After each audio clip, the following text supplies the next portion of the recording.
Hey there, cats and kittens. It's your weird Uncle XV coming at you hot with another episode of Okay, so the planet's on fire, but have you heard about this card game? We're going to take another crack at beating the Prince with Powdermaster. Before I go any further, I want to point out that this game is currently on sale on Steam. It is normally $20. It is 50% off. That is $9.99 for the base game. The Powdermaster DLC, which is brand new as of Friday, is on sale for $3.60. If you pick up the bundle edition with the base game and the Powdermaster together, it is $12.22 American. That is less money than I spent the last time I went through a McDonald's drive-thru. Now, it should be fairly obvious that this is not paid advertising. This is not a sponsorship. Not even I know who I am. That being said, this is really one of the best games I've played in a while. I really, really enjoy this game. It is very satisfyingly. It is very satisfyingly strategic. It's everything that I was looking for in this kind of a game, including the art, including the gravitas, including everything about it. I fucking love this game. And the game does, in fact, it has a bit of a learning curve. It's not easy. There is a challenge to it. So if you do pick up this game, you can check out on my YouTubes, which the link is in my About tab on Twitch. I have been filming these and uploading them full Prince runs, basically with the intention of trying to teach you how to get over that learning curve on your own so that you too can murder your way to a regicide. It's a great game.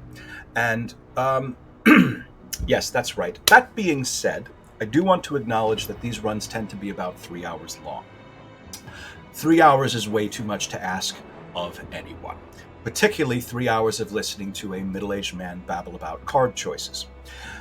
So, if you do decide to come along for the ride, I appreciate you, and I hope it's entertaining. I hope you learn something, and I very much hope you decide to pick this game up for yourself and get better than me. Kill that Prince. That guy is a prick. He deserves it. Just, stomp on his face, throw him over the side. Hand him over to the loathsome dung eater for some good old-fashioned defilement. Now, before I go any further, I do want to, before I babble any further, I should say, I do want to talk a little bit about what I did wrong yesterday. So, Powdermaster turns out to be a very interesting challenge because you are forced to go solo. It introduces a couple of very interesting new wrinkles into the way that you're forced to play this game. First of all, where am I? Hold on a second. Where's my... I can never get this right. It's under unlocks. Duh. Alright, so first of all, his starting equipment is fused to his back. It cannot be replaced. For his main hand, offhand being the 8 damage pick and his grenade, that's fine. But his armor is light armor, which is the shittiest in the game. It is 6 base armor and then +1 stamina per round, it's a decent enough crutch for the early game, but it is the sort of thing that you want to replace very quickly. He can't replace it unless he gets a specific upgrade event, which turns his armor into something fucking magic. So up until that point, he is very vulnerable. He's very vulnerable. I end up taking quite a bit of red damage right at the very beginning, simply because I like his armor folds very, very fast. Here is another piece of, how do I even put this? My God. So, okay, a new wrinkle and challenge that I was not expecting was that because it's solo. All right, so combat experience is split evenly between the number of characters that are in your party. So you normally start with a 2-man gang. These 2 guys, your starting party of 2 guys, each of them is receiving exactly 50% of every combat experience. Every time they gain combat experience, each of them gains 50% of it. Powdermaster is solo, which means he's receiving 100% of all experience. Or, to put it another way, he is gaining levels twice as fast as everybody else. Now, that is exciting because by the time he gets to the first boss, he is going to be generally substantially higher level than the base game two-man gang. He'll have more talents. He'll have maybe an extra talent. He'll have maybe an extra passive. However, okay, so the recruitment event right before the first boss, there's always a recruitment event.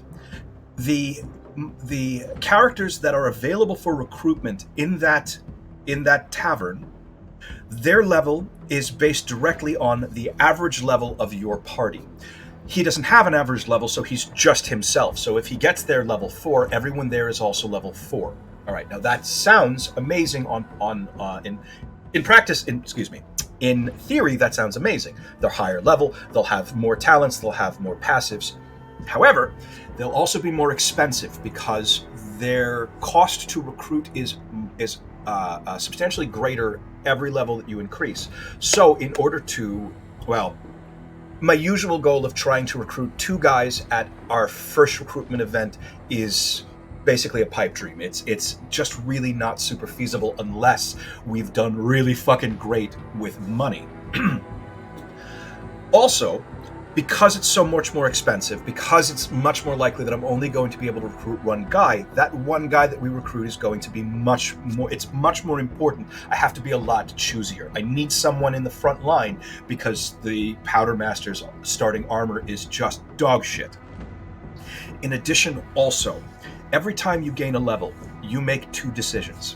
First, in whatever order you make them, you choose whether to increase stamina or will by 1, depending on their class and what role they're playing within their group. You make that decision. You also decide between a choice of 3 passives or a choice of 3 talents, depending on whether this is an even or odd numbered level.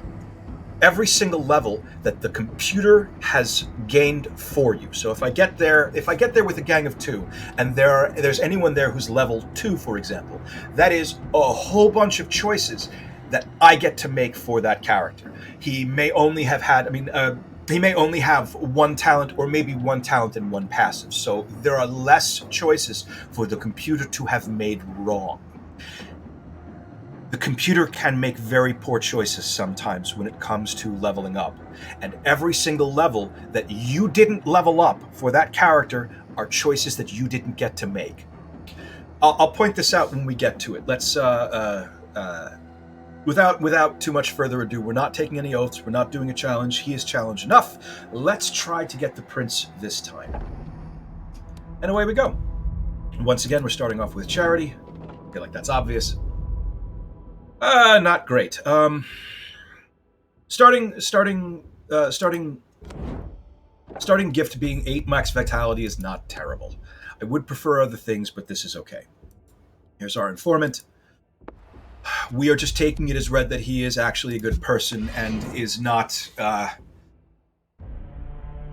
sort of like implicit in all the shitty things that the prince did and just trying to sneak out of town. We're just assuming. Let's just get the fuck out of the way right away, shall we? Oh, you know what? I could have just... Alright. Right away, you can see, right away I have just wasted no time with the trailing off into babbling to myself. Alright, so at least 1 down. And I have plenty of armor. Fine. Okay, I'm only going to take 1 bleed. Okay, that's good. Oh, hey, welcome back.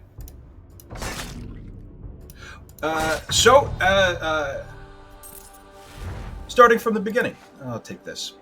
I don't want it. Shit, actually, I probably shouldn't have taken that. I took that on reflex. It's fine. It's fine. It's a good card. Running on Fumes is a very good card, but because he is right now solo, that means that he's immediately... it's going to cripple me a little bit. We are going to take a mentor, and we're going to... oh, hey! Extra will. Perfect.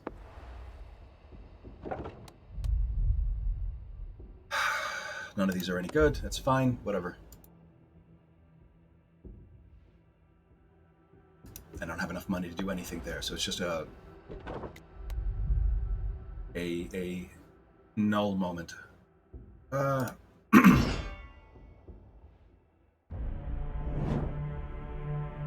All right, so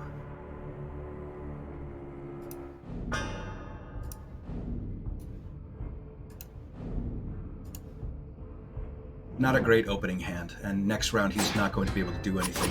I think I may have made a mistake immediately, and this might actually need to be a mulligan. Let's find out. See if I can evade a little bit of the damage coming in.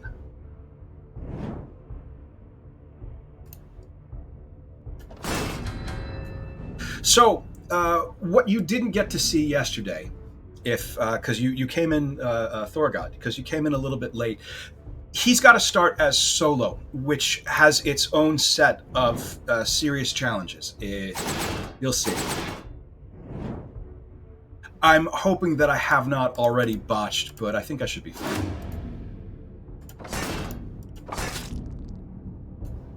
Yeah, he's Powdermaster is separate from the base game. The base game you choose between. You usually choose. By default, it's two separate guys that you can start with. And the way that you usually want to run is you want to choose one guy who is explicitly going to be in your front row to soak some damage, and one guy who is explicitly going to be in your back row to take as many actions as possible. However, because... What are you doing? You're just gaining armor. All right.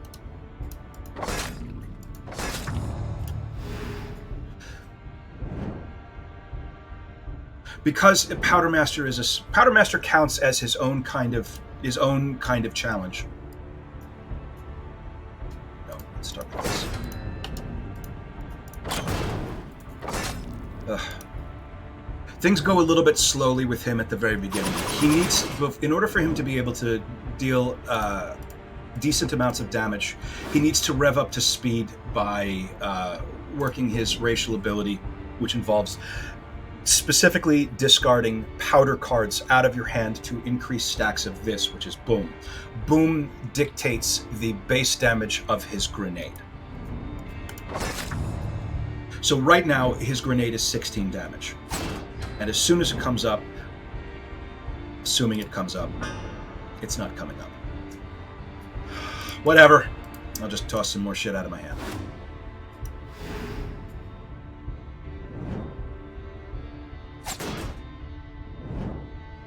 There it is. Ow. Running on Fumes is a very good card, particularly if you have a bear, for reasons I'll get into if I pick up a bear. I'm not getting another one, but I will take a second wind. Right away, he levels up. So this is something I was saying before. Combat experience is divided equally between the number of guys in your party. Your default is 2 guys, so each of your guys is gaining 50% of the total combat experience. He is gaining 100% of the total combat experience, so he will be raising in levels much, much faster, which is good. Catalyst is fine. Catalyst is fine. I'll take Catalyst. I made a couple of choices with him yesterday that I am regretting, and I am going to try... We'll see. We'll see. This is new. These guys are new. I haven't seen these guys before. This is kind of sad. We're being attacked by actual peasants. This dude just has a fucking push broom. Oh, no. Are we the baddies? I feel like we're probably the bad guys. Who's doing the most? You are.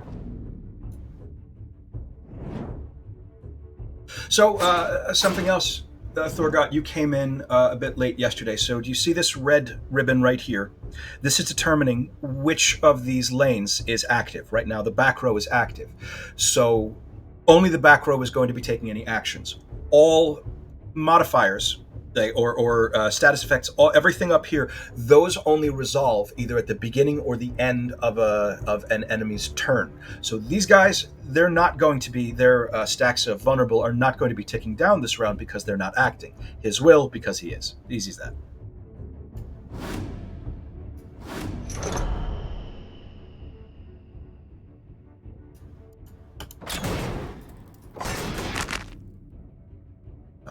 Let's just get the fuck out of the way. So this is a thing that you can do early on is, that I'm going to have to do early on is spending a lot of time moving out of the way using this card. This card is one of your base cards. It's also one of your default starting cards in the base game. My biggest problem with it usually is that it costs will. Will is used to power your special abilities. This is your special ability up here. So this 5 down here, that's your stamina. That correlates to the number on top. This number is your will. This correlates to the number on the bottom. You notice none of these cards cost will. Will is usually used for pretty special things, and I'll point them out when I get to them, including withdraw, which allows me to move around. These guys... most melee characters will attack a lane, bottom, middle, or top. And then this is the front rank and the back rank. So these guys are attacking directly into this lane. If I move them out of this lane, they are attacking at nothing. If I put something in front of him, they'll hit that before they hit him. That'd be the best idea. Okay, that'll do. And let's get you in the back also. What are you doing? Okay, cool. Actually, I think I can just kill you now. Yeah, that'll do.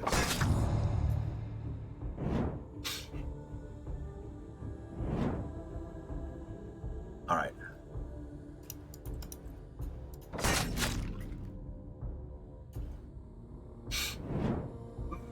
Just to point it out. Oh, god damn it. Red damage is not good. Okay. All right. Shit. Well, let's get one for the at least. Shit, come on, man. Red damage doesn't heal automatically. You need to either hit an event or use an effect or use specific cards to regain your health. I keep trying to make equilibrium work, and I'm not going to take it this time because honestly, I think it's just a bit too fiddly. It's this is a reward card that I got for I don't remember which challenge. Draw 3 cards, discard 2 cards. It's a net gain of 1 card. You can't cheat it the way you can with other cards that force you to discard or banish, because those cards will have you discard first, banish first. This draws 3 and then discards 2, so you only ever get one card. It's a bit expensive for drawing just 1 card, so I'm going to avoid it. I'm also not going to bother with Vanguard. None of these are what I want. What I want more than anything else is powder. All right, so fight or flight is death. This is a legitimately extremely difficult fight. The reward for it is tremendous. You get a lot of experience. You get a lot of money. I do not at all have the juice to take this on right now. There are some opening configurations in which I could potentially be strong enough to consider it. I'm not doing it right now because it'll fucking kill me. So when you see this wolf in the first row, unless you are doing staggeringly well, give him a wide berth. These 2 guys are both shops, and they're shops full of things that I'm not going to be buying. Don't spend money. Don't spend money until you get to your first recruitment event. You're guaranteed to have 1 recruitment event. If you look, okay, so up on the top, Shield Maiden again, motherfucker. This woman is the bane of my existence. She keeps on fucking me up, and I keep on stupidly going after her. So this number on top, this is how many cards are left in this event deck. You notice that every time I pick one of these, this number goes down by 1. At specific set intervals, we'll run into a crossroads. Hitting the crossroads, if I choose that card, every other card discards down to that level. You see what I mean? It's like a checkpoint. You see that this card has a 3 on it. That means that if I pick, for example, Shield Maiden, the fight or flight will tick down to 0 and it will discard. Heavy Patrol will tick down to 2 and it will not discard. It won't discard until it hits 0. I'm going to be going after Heavy Patrol because it's a decent combat for decent experience. Shield Maiden is a rougher fight that I am prepared to deal with right now. Fight or flight is absolute fucking death. Shield Maiden has ruined me more than once. She is a tough old broad, and she is quite serious business. And this is real fucking bad because I'm about to have 21 damage coming in, and Powdermaster's starting armor is light, which means he starts with a base of 6 armor, which is dog shit. You notice the lowest amount of incoming damage on this turn is going to be 5, which is right away just going to knock all the goddamn armor off of my back. There is a strong chance. Okay, yes, that's something. That's something. Okay. I'm going to devote all of my time here into just increasing armor and surviving through this round. I want to point out a couple things. This is winded. I got that for running on fumes. Winded is a permanent feature of certain powerful armor pieces that will just basically constantly sap away your stamina and force you to take less actions next round. Easy as that. Pacified is what I got for playing solid footing. It's 15 armor, which is exactly what I needed, but it's also the last thing this guy does.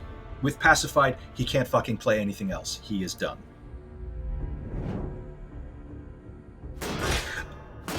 I have decided that if I botch and die, as long as I've botched on the first street, I'm going to start again and try. I'm going to try a second run. 8 damage incoming. There's not a damn thing I can do about it. Actually, you know what? I should be doing this instead. Ugh, fuck me. Okay, so here's a couple things that I can do. First of all these guys are attacking a position, so let's get the fuck out of that position. Let's boot this guy into the inactive row. This means this action is not happening this turn. So that's crowd control in this game, is moving someone from an active row into an inactive row. All right. I say this a lot. One of the goals, so there's the micro game, and then there's the macro game, and then there is the macro game. Right. The micro game is the hand in front of you. How best to play the cards that are in your hand to allow your team of angry furries to survive, to murder more people on their way to committing a regicide. The macro game is putting together your party. It's party management. It's basically putting together a party that is going to be able to survive what you know is coming. And what I know is coming right now is nothing. None of them are doing anything. I should have taken this. That's fine. So evaded. These guys are attacking nothing. That's great. These guys are both going to be attacking me. What can I do? Actually, I'm going to delay just a little bit. I am... Normally, these are the first encounters in the game. Normally, we should be blowing through this, but because there's just one of us, we need to take things a bit slow, just to make sure that we can fucking survive. This is not great. Okay.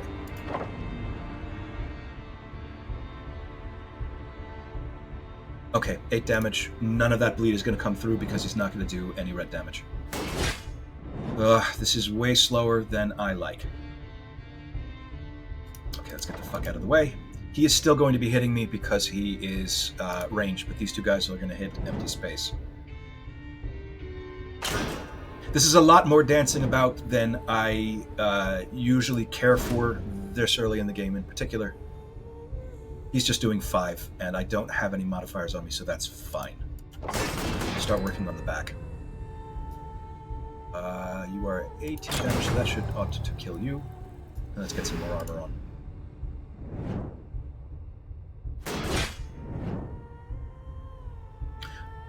If you pick this game up, and by the way, you should pick this game up, it is on sale on Steam. As I've said, it's really fucking good. Read the incoming actions. Read the buffs. Mouse over. Just take a look. What kills you in this game more than anything else is not being prepared for what is coming.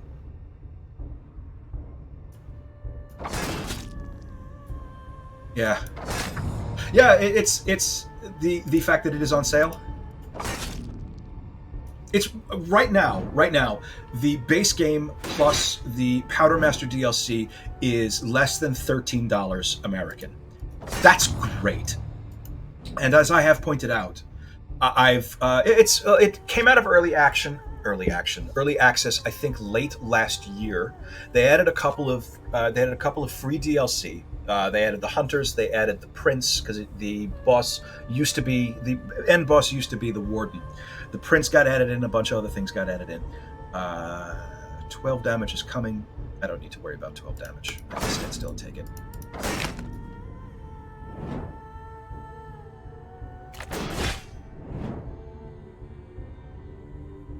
As I recall, I was basically just looking for a new deck builder roguelike. I had been playing a lot of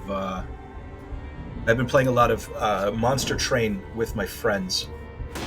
Monster Train is another Monster Train fights in tight spaces. Slay the Spire, obviously. I'm a big fan of. It's not the only kinds of games that I play, but I'm a big fan of that particular genre. Well rested might not be a bad idea because I do have. Well rested might not be a bad idea, but I'm not going to take it anyway. I'm taking quick hands. And all of this is absolutely fucking useless. Oh, I'm going to take that great axe, put it in my stash in case I get anyone good in my first recruitment event. Gordian Quest is quite good. My biggest problem. I have Eratus. I haven't tried it too much yet. Darkest Dungeon is phenomenal. I fucking love that game. My biggest problem with Gordian Quest is that it very swiftly becomes you win in the first round or you lose in the second round. The amount of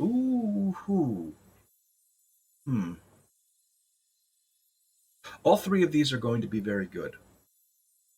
All three of these are quite good. I think I'm going to be going with Bloodthirsty because I'm pretty sure this guy... Yeah, I'm definitely going to be going with Bloodthirsty. Whenever this character kills an enemy with an attack, their maximum vitality is increased by 3. He's solo, so he's going to get a lot of use out of that. Let's increase that stamina. Don't need a weapon cache, but I could use some of my health back. Fine, let's check out what the loot is that I won't be able to use. Medium armor, thanks very much. I'm going to put that in my stash because that will not come. I'll show you when it comes to it. Medium armor in my stash will not appear in my deck. That'll make sense in a moment. I do very much like Gordian Quest. I think it's a great game with a lot of interesting. It's a lot of complexity. It's a bit easy to break. I found that the one of the mage types with huge amounts of there's a particular blizzard spell that just blows up absolutely everything. Anyway.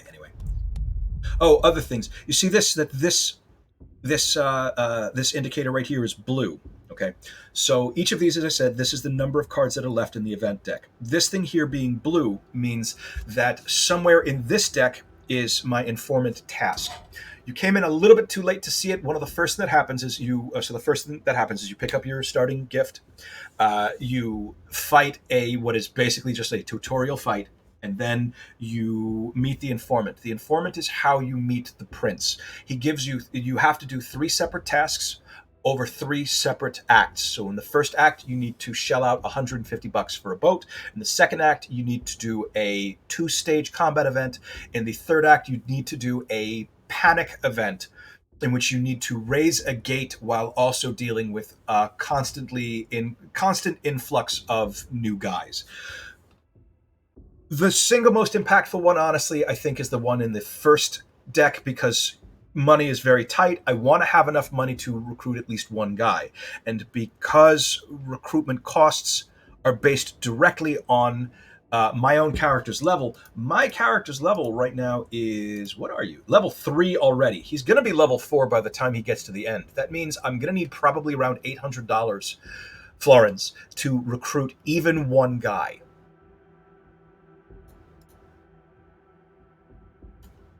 Anyway. So yeah, if I miss any of those events, the rest of the events leave the event decks, and I don't get a chance to hit the prince. You need to be able to right. Self-explanatory. Right. So he said yet again, trailing off into babbling. Let's move him out of the way of all this stuff coming in. Let's also ditch a bunch of this stuff. So once again, the way that his racial works, you spend 1 will, you discard some powder. The way boom is calculated, each one is a base of 2. 2 pinks is 2 times 2, so that's 4.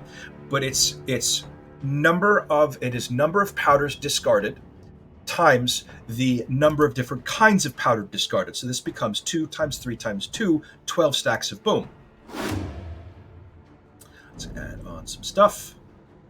Let's add on some. All right, so what I've just added on is preparation. That is this card right here. There are 2 cards that have preparation. Quick Hands and Precision Strike. They both cost 2, and they both give stacks of this, preparation. Preparation is card draw. This is at the start of every turn. At the start of your turn, draw an additional card for each stack of preparation, and it ticks down by 1 each turn. Next round, I'll draw 3 extra cards. Card draw is how you win this game. Well, it's one of the ways you win this game, but it's how you win the game.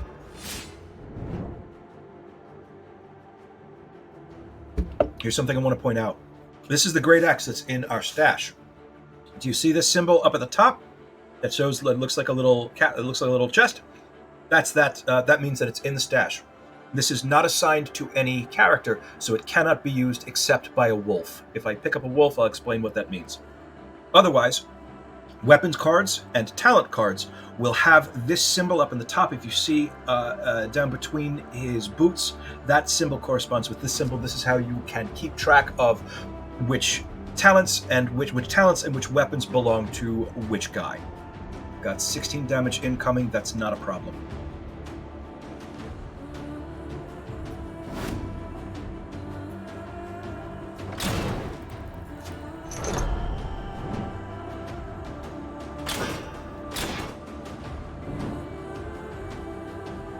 Okay.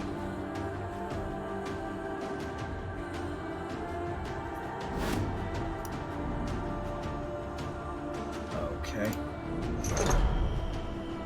Yeah, that was not the correct choice. I made a mistake there. I'm going to pay for it.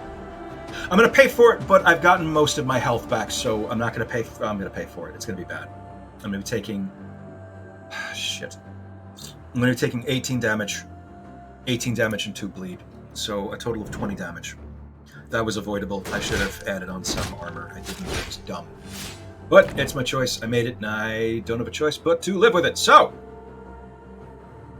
It's another 16 damage coming in.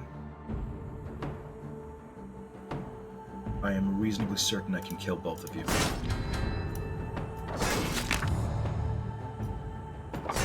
Yes. All right.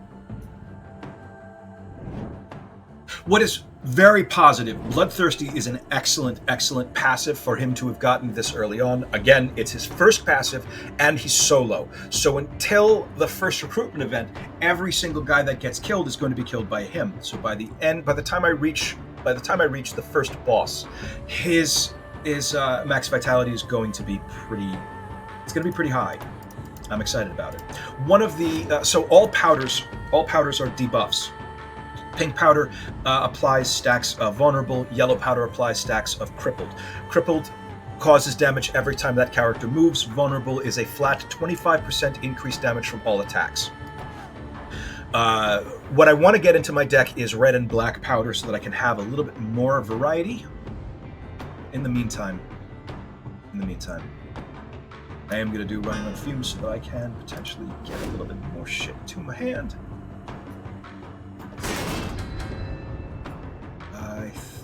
Actually, I don't know why the hell I'm hesitating. I'm at 30 stacks of boom. It's just going to fucking kill him. All right. And let's get ourselves nice and cozy with 30 armor.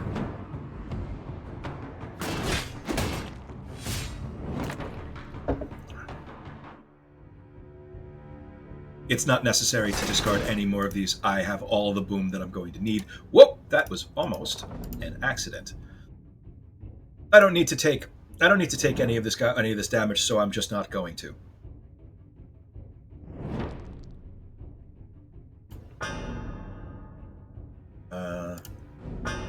Yeah, that'll do. So, boom. And oh, god damn it.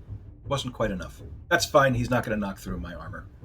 But he will give me an extra stack of bleed, and that bleed is going to have an extra tick. It's fine. It's not fine. I'm going to pretend. I'm taking this instinct. I am taking this instinct. Another quick hands would also be okay. Poison tip is not bad, but it is also bafflingly bad. 3 poison is not enough for an entire card. I don't get it. I don't know why this skill even exists. Poison is different than bleed. Poison is a bit of a misnomer. It honestly should be called acid. Poison does damage at the start of that character's turn, equal to its stacks. Unlike bleed deals vitality damage directly. It's piercing damage. Poison damage is attack damage. It deals damage against armor first, which is why I think that it should honestly be called acid. It also ticks up instead of down. So small amounts of poison can eventually become large amounts of poison, but it takes a while to do that. And the longer fights go, I don't know why they named it the way that it did, but I don't work for Montebello. Who am I to say anything? I'm not going to bother with any of these. None of that is worth it. I am going to take that instinct. I'm going to take that instinct. All right, there is our boat merchant. I'm going to go ahead and just get it out of the way right now. Bye-bye, all of my money. I have not been doing well with this at all. I could go to the Armory Reserves and get an elite encounter. I could get an elite encounter. It could potentially fuck me really, really, really badly. But it is money. It's quite a bit of money. Also, Overzealous Guards is I'm going to do this instead. Excuse me, and get a free combat. Oh my god, it's a fucking piddling ass. That's probably not... Oh, this is not going to be worth it. Dang it. Alright, whatever. Let's get out of the way, get some free boom, and pickaxe to the face.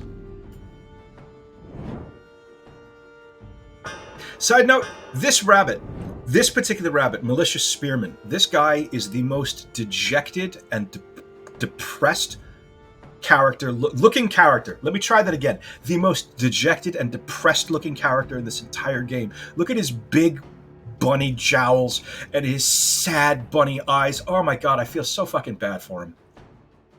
He knows this is just crap. This is just garbage. 3 days until retirement. Sorry, guy.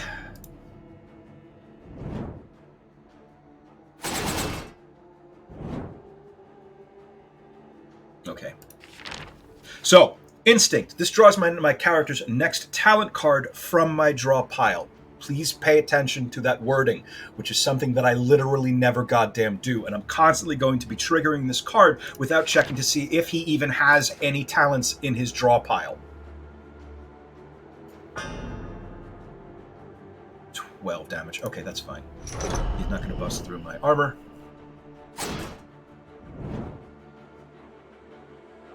Side note, very, very, very satisfied with the amount of max health that I have right now.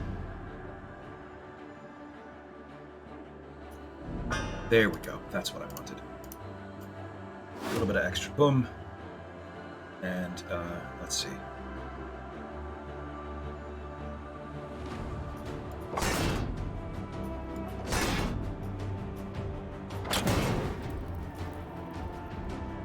He's not going to bust through. No, he's not. Okay. That was... he took damage there because of cowardice. It's... oh, shit. I forgot about all of my winded. He took damage there because of cowardice. Rabbits will... one of the moves in their move pool is actually pretty cool. It's... he's going to try to move to a... It's called cowardice. He's going to try to move to a lane that has other guys. And if the lane that he moves to doesn't have any guys, he takes 20 damage. And does a lot of my work for him. Don't need another quick hands this early. I will take that calculating strike for the... It's not precision strike. Calculating strike for the prep extra card draw. All right. Powdermaster is now level 4. So let's see what we have. Ah, thank fucking Christ. Compounding Yield was the one that I took last time, and honestly, it was underwhelming. It never really felt impactful. This, on the other hand, this is one of his best talents. Unplayable. When this card is drawn, this card banishes itself and spawns 2 black powder in your hand. Black powder is a super rare powder type that you can only get normally through a single encounter. It's smugglers. They give you 3 black powders. You have to go a bunch of streets with them in your deck, and then they ask for them back. You can either take a bunch of money for each instance of black powder that you did not use, or a free recruit, or you can choose to keep them, all 3 black powders, and you have to fight the smugglers in order to keep them. Honestly, it's usually best to take the recruitment, which is usually a weasel.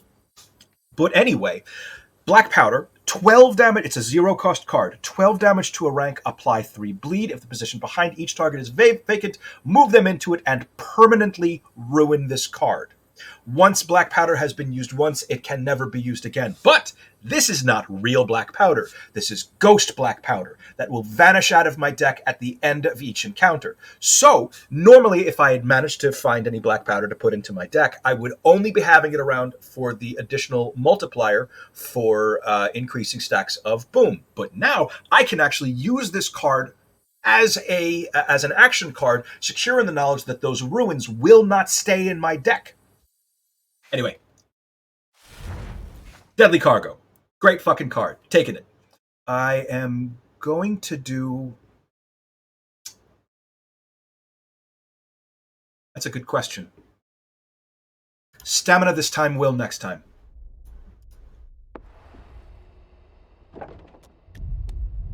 Okay, not going after the talisman because that is potentially a I can pick up an upgrade, but I have to pay for it. I am perilously close to my first recruitment event, and I don't have enough money to recruit anyone. So let's see if we can do something about that. Look at that right away. That's so good. So I am going to be discarding these immediately. A little bit of damage. The next time they come up, I'm going to start using them as powders.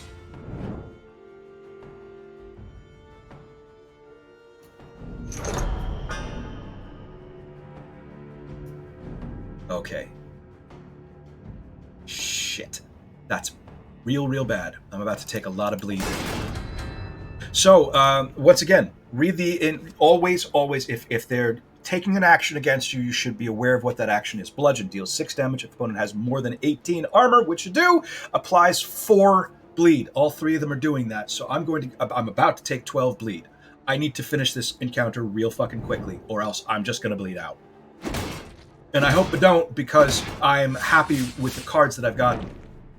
Oh no, I didn't get all 12. Okay, because I was already below 16 or 18 armor by the time the third guy hit. All right, that's a bit better. There's no talents.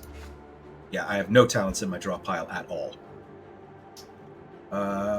Key. What are you doing? You're doing that again. Oh, fuck you. What a prick. All right, so let's reduce the amount of incoming actions.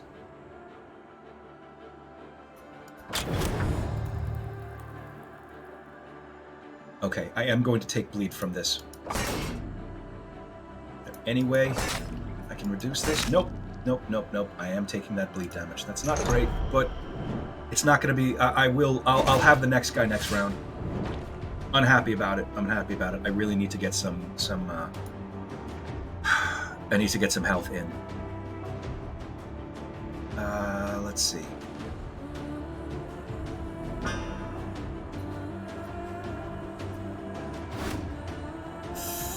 $30 and you're dead. And you are already pretty close to it. Okay, good. None of these. Don't need another calculating strike. Don't want another instinct.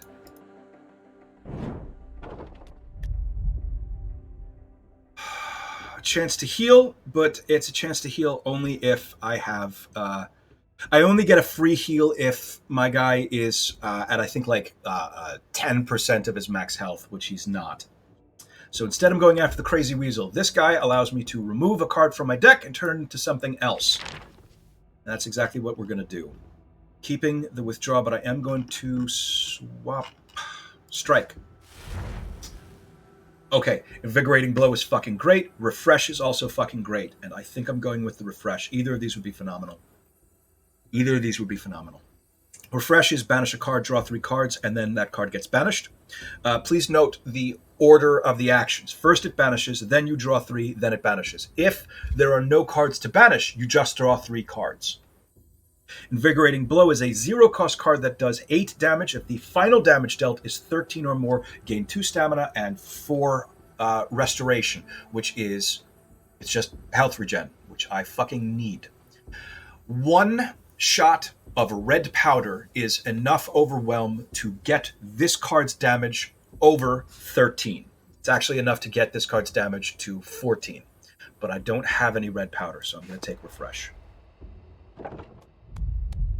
Ooh, yikes. Okay, I just don't have any money. I don't have any money.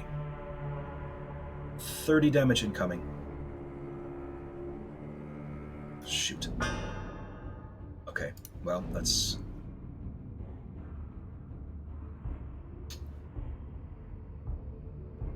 $30 damage incoming, just 30 damage? Yeah, okay. So this is the last card that I play, and that'll be enough. It means I can't play this Catalyst yet. I won't yet. I will not have enough to cast Solid Footing, so let's reduce the number of incoming actions. Increase armor. I may reference this a lot. Your micro game, this is the micro game. Again, it's the cards that you have in your hand and how you can most effectively play it to make sure that your character survives to murder more people.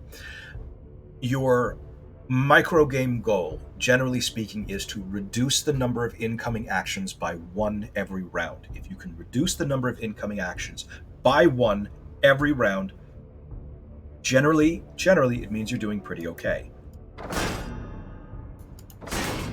Generally. He's not going to bust through my armor. These guys are doing that thing that is going to punish me for having bleed. I am going to use some black powder on them immediately. Push them all into the back. Actually, you know what? Fuck the dumb shit. Black powder is a very, very strong card. So I can just fuck them up with that, can't I? I don't have any stacks of boom, so that's not going to do anything. So yeah, instead I'll just hit him in the face with a pickaxe. When in doubt, hit him in the face with a pickaxe. Nothing and nothing. None of those. None of them. And another level. Shit, I'm level 5. There's no way in hell I can afford anyone at that recruitment event. Shit, fuck. And... Huh. Fundamentalist is a good card. It's a good passive. It's a good passive, and it means that the guards and the strikes that I have left stay in my deck. Fundamentalist very simply doubles the effectiveness of your basic guards and strikes, turns them into 10 damage and 10 armor, which is fine. It's fine. It is fine.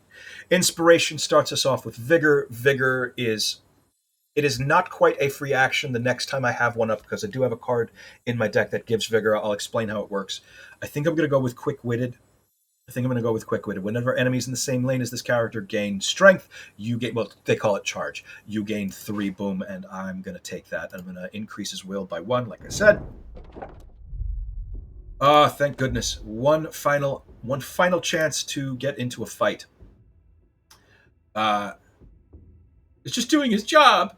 We can either execute him to ruin a card. Ruining a card it's not the same thing as removing it from your deck or turning it into a Slay the Spire curse. Ruining a card does something else. Ruin cards it's basically a separate deck of cards. They are interesting, not unique. Unique is not the right word to use for it, because you can have multiples. They are different. They can be very, very powerful, but they all have negative effects. For example, the basic ruin is deal 5 damage, take 1 damage. So it's a positive effect that also has a negative effect. And there are other ones like deal 15 damage twice, but you lose all of your armor and you can't gain any more armor for 2 rounds. Or banish 2 non-ruin cards and deal 25 base damage, shit like that. That's what ruins are. You can this is there not to give you a chance of fucking yourself up, but also you can very viably lean into a ruined deck. There are cards that combo off of getting ruined, getting a deck full of blah. Let me try that again. There are cards that incentivize you having as many ruins in your deck as possible. There are passives that give you special and often very powerful effects for ruining cards. There are cards that deal damage based on the number of ruins in your deck. We're not using any of those, so we're going to try to let him go. And that is... damn it. Oh, okay. Usually he'll come back with his friends and they'll attack me, and that's what I wanted because I want money. But instead, he's going to give me a choice between 3 cards that I don't want. I'm going to take Deep Strike. It's a low cost nuke that does a shocking amount of damage later on in the game, and he is going to get max rank pretty quickly. It's 5 damage if the opponent is in the back rank. You deal an additional 4 damage plus 4 damage. No, not additional. You deal instead of 5 damage, you deal 4 damage plus 4 damage per character's level. I'm going to take it. I think it's 24 to 28 damage. Here's our last crossroads. I'm never going to be able to afford whoever's in here. 850 florin for the cheapest. Okay, so here's what we're looking at. Smithy is provisions. It's a card shop. Tavern is recruitment. It is this cost right here is the cheapest guy in the shop, is the cheapest guy in the tavern. You'll notice I can't fucking afford it. And monastery is what we're going to do, so we don't have a choice. We're just going to heal up. Ooh, don't like this. Don't like that. Fuck, it's going to be Spitter. Big money, no whammies, no whammies, no whammies. All right, it's Sledge. Sledge ain't shit. Of the early bosses, there is one who is the more recent boss to be added to the game. His name is Spitter. He's legitimately very, very difficult. This guy is less. And again, too much is incoming. Too much incoming. Shit. Okay, well, let's see.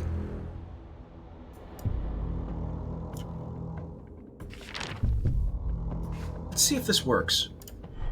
Ah, damn it! Okay, win drawn, but not win added to your card from that. Shit! Okay, well that was a waste. Ooh, and I've just made a mistake. That was a misplay. I should have played solid footing, but instead, I'm going to take a bunch of damage. Well, let's see how she goes. Oh dear. Oh god. Thank you. Hi Valron. I appreciate it. Thank you. Thanks. You're making me blush. All right. Yeah, I'd like to pretend that I worked very hard on this, but mostly what it is that my wife owns a shop and she works their shop is open on the weekends, so I have the house to myself, and with that time, what I choose to do is play video games and talk about it. All right. Thanks for the follow, and thanks for coming along. Now, having said that, this is about to get real embarrassing. I'm going to boot one of these guys. I'm booting to the rear. So this is... It's 12 damage coming from him. It's 3x3 plus, so it's 4 damage times 3. This symbol up here, this is strength. It is charge. I'm going to call it strength. It is a flat damage modifier that increases, obviously, the total amount of damage of each individual strike. He's hitting 3 times, so each individual strike is going to be 1 damage more dangerous. This buff right here, that is Fury. That is something to pay attention to. At the end of each turn, this character is going to gain strength equal to his stacks of Fury, and his Fury is going to increase by +2. So this round, this multi-striking bear is doing 4 damage 3 times. Next round, if he has another multi-strike, it is going to be, if it's the same exact card, it is going to be 6 damage 3 times. The amount of damage that this motherfucker is going to do is very swiftly going to become untenable. So we need to reduce the amount of incoming actions real quick. What do I feel comfortable getting rid of? Do I feel comfortable getting rid of anything? 12 damage incoming. All right, so that's taking care of that. Okay. What I really, really want. Damn it! I was hoping that I would draw. No, I wasn't paying attention. I was hoping to draw deadly cargo so that I could spit some shit out of. So I could increase his stacks of boom very quickly. Unfortunately, it is not to be. So instead, let's deal with these dudes up in the front. I do have 10 damage. You know what? Oh, good. That's Vauron is telling me he bought the game today. Loves deck builders. He got a warden kill because of my babbling. Yay! Is a rough fucking fight. So that's being able to beat the warden on your first run at all. That is actually quite an accomplishment. This game does have a significant learning curve, which is a big part of the reason why I started doing this. Because I like this game a lot. I want other people to like this game too. They were doing sweeps, which is the reason why moving out of the way did nothing for me. I delayed his action, so he didn't get his fury didn't get to resolve and increase. That's important. I'm going to survive through what he's doing. Let's just knock away some of his armor.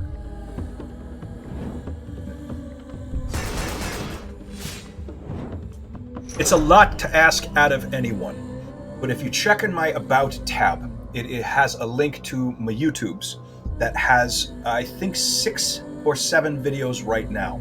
Each one of them is 3 fucking hours long. I apologize for that in advance. And in some of them, I get a little sidetracked and there's at least 2 of them in which I have objectively failed. I usually fail on I think both of them I fail on the Prince. One of them is just a regular run with no modifiers. That is the purpose of which was just to give a good overview and tutorial of how to play the game, and then the rest of them are all challenge runs. And this is exactly what I wanted. So it's another 12 damage incoming. I'm gonna get the fuck out of the way. Are you sweeping? No. Okay, good. Get him the fuck out of the way. Actually, I really should be putting him opposite of Sledge, because Sledge is constantly gaining charge, and he gained. Right, okay. Well, live and learn. So neither of these guys are doing anything. I'm going to delay his action. I'm going to ditch to get some boom, and I am going to punch Sledge in the face.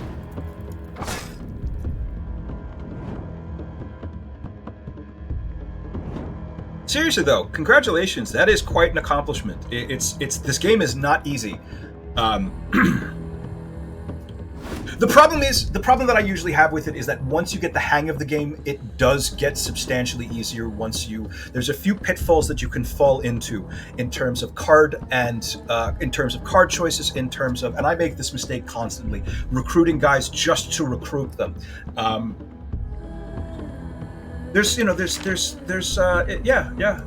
So yeah, congratulations, well done. What is coming in? Nope, not going to be doing anything. So I have no damage incoming. So I can relax a little bit. And maybe... See, what I really want to do...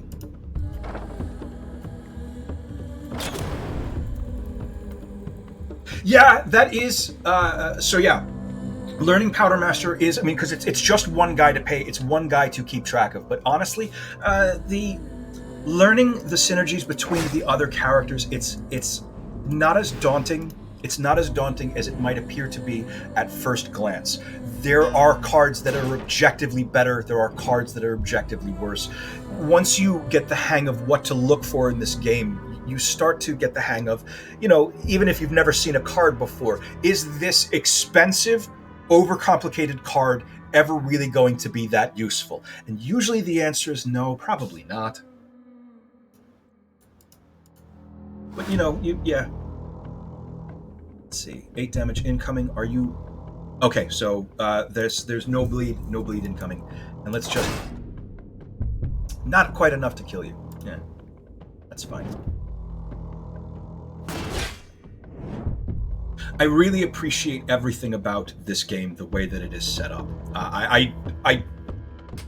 I don't remember how I found it. It was in early access when it was. I had been, at the time, I was very obsessed with a game called Star Renegades, which I have been debating as to whether or not I'm ever going to stream. I like Star Renegades a lot, but the RNG in Star Renegades is so very punishing that if you, it's possible to lose an entire run because you get to the third planet and your new recruit available is just someone. I mean, you needed a particular kind of guy, and that guy is just not there. You can lose shit. You can lose shit from that. Yeah. Anyway, so it's a good game, but it can be very frustrating in that way. I am. You know what? I don't think I need more stacks of boom. I think I just need to fucking punch this man in the face. Yeah. Yeah. I am concerned that I have no red powder in my deck at all. I'm also concerned that I don't have anybody soaking any hits from a Powdermaster. Although, I want to point out that Powdermaster's max health is already 109. That is dumb. That is a stupid amount. That's a stupid amount of. That is well beyond endgame. That's well beyond endgame max health. So I'm more than a little excited about that. None of these are any good. Wretched Assault, as you can see, it's 6 damage X times for each ruin card in your discard pile, and then it's banished. 6 damage X times if you are playing a. If you want to lean into a ruin deck. Every time you beat the prince, you get Every time you beat the prince, you get a special. You can unlock a special reward card for when you are starting your run. One of those reward cards is it allows you to ruin 5 cards in your deck permanently right away. So if you pick up Wretched Assault early, that is 6 damage 5 times, assuming all 5 of the ruins are in your discard. I'm not taking any of these. Equipment, honestly, none of this. I will swap this out in case I manage to pick anyone up. If I pick anyone up, they've got it made right away. A great axe and superior armor. All I got to do is pick somebody up. But it's not happening. Okay, actually. So after you beat every boss at the end of the first 2 streets, you are given a choice between wealth, excellence, and unity. Unity is not necessary. Excellence normally is what I would always take to level. Free level is free level. But frankly, he is very. I mean, he's 1 encounter away from getting that level on his own. So instead, let's just take some money.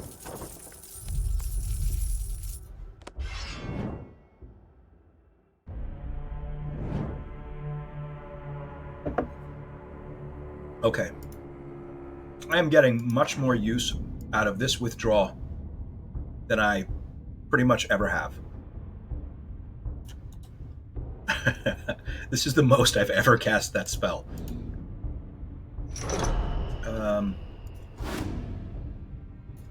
Actually, I do want you in the back row.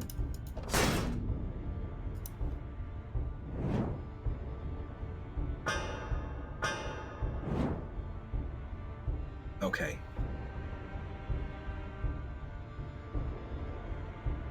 Oh yeah, absolutely. The happening upon the -1 will upgrade makes that card into one of the best. In regular base game runs, I usually get rid of withdraw because will is very valuable for. Usually, it's pretty valuable for my guys to the point that I don't want to keep a will around just so that I can use it. So I want it out of my deck. I don't want it taking up one of my draws. I don't want it. Muddling up my hand. But with this, and especially if you can get that upgrade, yes, absolutely, it becomes a particularly useful card. You know what? Let's roll the dice on some draw. Yes, good. So let's get all of the cards out of our hand. And yeah, 34 boom. It's 9 damage incoming. He's not going to break through my armor. So yeah, let's just work on him.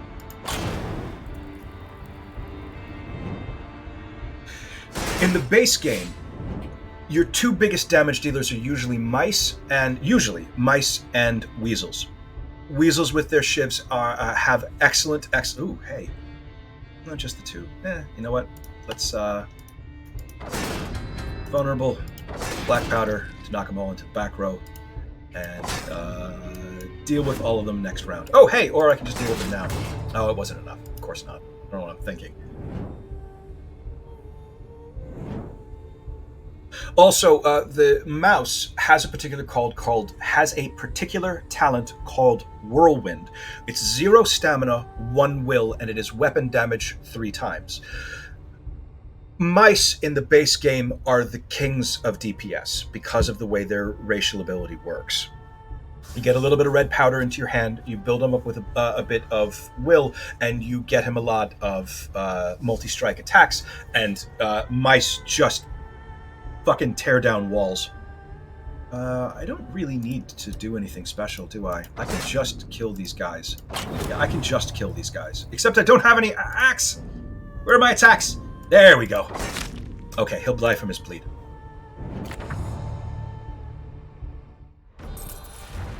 Okay. Nothing. And another level. Oh, motherfucker. What a difficult choice. Okay, I'm not going to take this Lore Master. Powder Keg is exactly the card that I want for this man. It is self-banishing, spawn 3 random powder cards into your hand. This late game Powdermaster relies very heavily on being able to pull a huge amount of different kinds of powder into your hand and discarding all of them in one fell swoop. You want to have a sudden spike in boom because his upgraded armor is between his upgraded armor and his ability, everything, his absolutely everything. Oh, motherfucker. How unfortunate. Arena is one of the better encounters. This is something that you always want to move towards. It is, if you bet 300, up to 300, well, it's bet I think 150 or 300. You're going to be obviously betting 300, and then you have to survive through 2 reasonably challenging but not that challenging combat encounters, and then you get $700 at the end of it, or $750, which takes care of all of your monetary needs, usually for the rest of that street. But Kilderkin, see these otters? Every time you see these otters, you veer towards these otters. Montebaro has nerfed exactly one card in this game, and that one card that Montebaro has nerfed is red powder.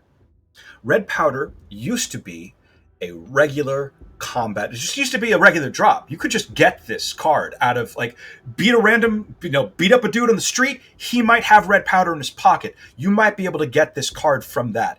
Getting absurd amounts of red powder into your hand was possible just from regular just from regular encounters. Red powder is so very strong it fucking breaks this game.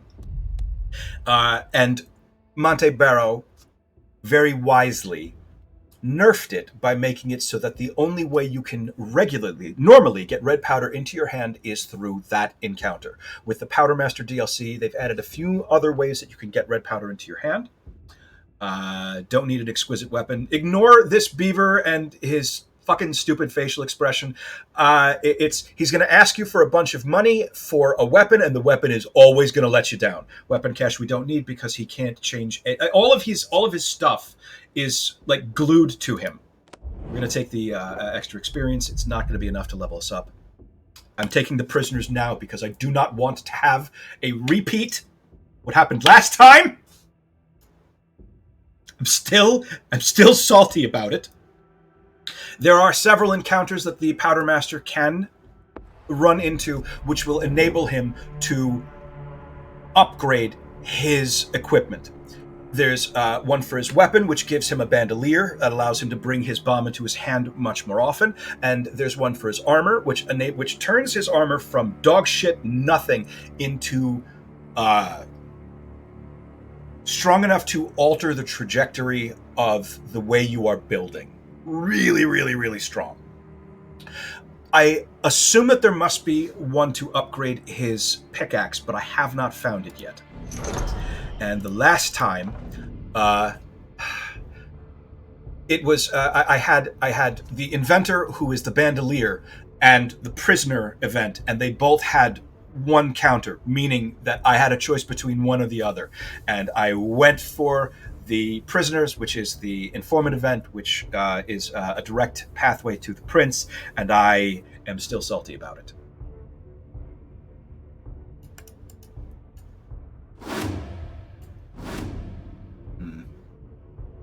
I don't even want to take that 12 damage.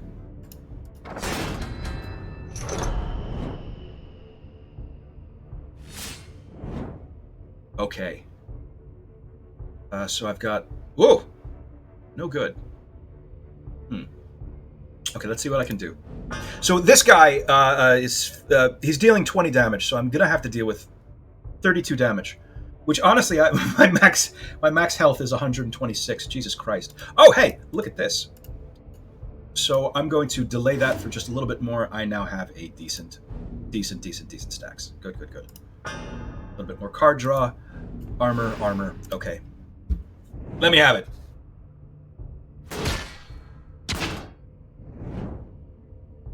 Okay.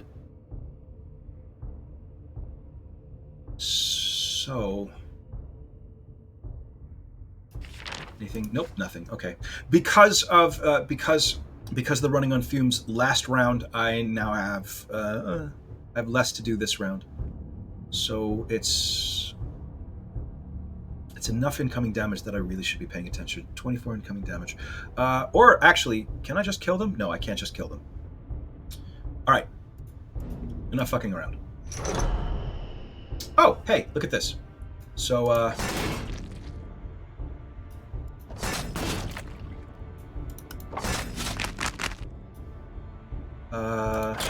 you, and you, and you. Ah, that's too bad. Wow. I like this. This I'm happy with. Being able, like, constantly seeing many different kinds of powder coming into my hand. I'm taking another refresh. The real gains are when you have different kinds of powders. So I now have at least one red, at least two black, at least one yellow, and I think two pink. And then whatever three the powder keg gives me.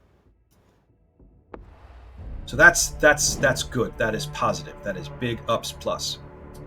I am going to get rid of this strike. Extra draw. Awesome. Look at that. So it's 24 damage incoming. Make that 12 damage incoming. Let's get some boom. That second wind. Okay, so second wind. This is a great card. Draw one card, gain one shot of Vigor. Vigor is this yellow fist hovering over my head.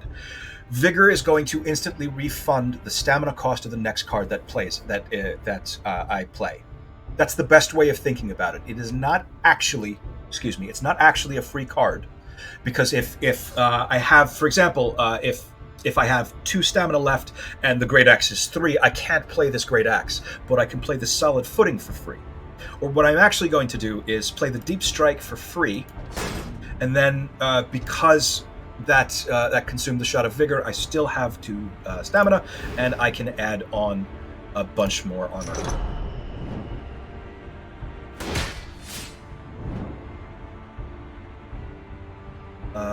Okay. This dude is ranged, so moving out of the way is going to have limited use. It'll allow me to avoid this 12 damage, but this 20 damage is happening to me no matter where I go. He's going to follow me. So let's... Playing down the guard might not have been the best idea, strictly speaking.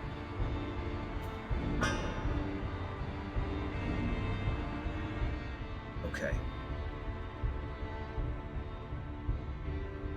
So, red powder, Overwhelm. Each stack of Overwhelm, each stack of Overwhelm is worth 25% additional damage taken per stack of Overwhelm. The trade-off is that it goes away at the end of that character's turn. multiple shots of red powder quickly makes your damage become just silly, just really, really, really silly. I am going to use that withdraw because I am still going to take the 20 from him, but I can soak it now, and I am thinking about it.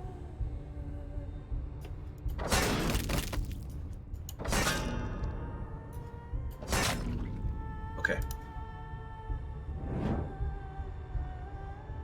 This guy really just wants to be in the front line. You know what? Fine, you can be in the front line if you want to. That is your prerogative. Yeah, it's great, right? Here's an interesting thing. What if you can't see it on the recording, what I'm reacting to, Vauron says, points out that when you stack on a stupid amount of red powder on something, all of a sudden you can nuke someone for just several times as much health as anything in this game has. There is also okay, so wolves are really great. One of the wolf talents, the max rank wolf talent, is a card called Sever. Sever does 50% of a character's max health. I had assumed this can't be an attack. It must be an effect. It's just cutting their max health in half, right? I was completely wrong. And as it turns out, Sever is in fact an attack. So one shot of red powder and one shot of pink powder, that means that dude is taking 100% additional damage. That's 2 cards, then you hit them with Sever, and Sever is now doing 100% of their max health. And that guy just dies. I hit one of the Kingsguard with it, and he just exploded. It was great. Anyway. Hold on. I need to get rid of you, because you... Oh God, I want to get rid of both of you. Shit, I don't have enough to get rid of both of them. Who's doing the most? It's 10, 12... Okay, hang on.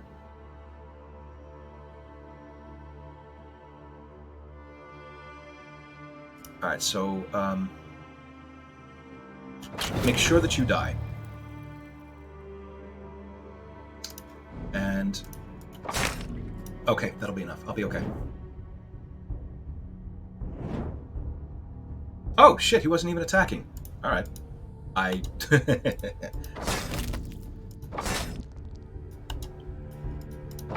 God damn. Reserves is phenomenal. Flurry is really good. Under normal circumstances, Flurry is an excellent card. It deals weapon damage. It applies 1 stack of Overwhelm if dual wielding, which it's not well worded. This form of dual wielding. So there's two cards in the game that combo off of your character not carrying a 2-handed weapon. This and Akimbo. Akimbo does weapon damage 3 times. Flurry does weapon damage, and if you're dual wielding, it adds an extra shot of Overwhelm.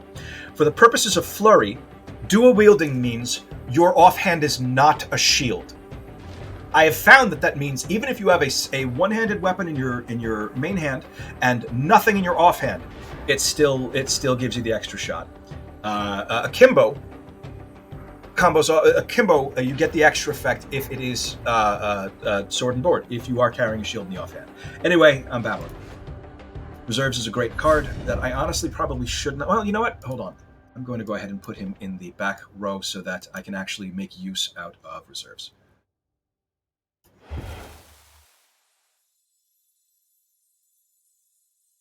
No. Wow. No. No. Wow. No. Okay. Blessed is 2 free will, which I don't think I'm going to need. I'm going to go with minimalist, the restoration. I don't know how much discard. I don't know how much do I have any discard in my deck at all right now? I don't really have any discard, so it would be useless.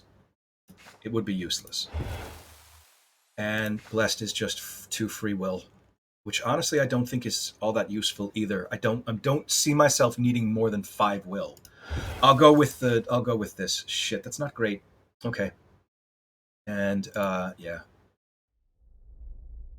Is that max rank? No, I'm at level 7. Next rank. Next level is max rank. Shit.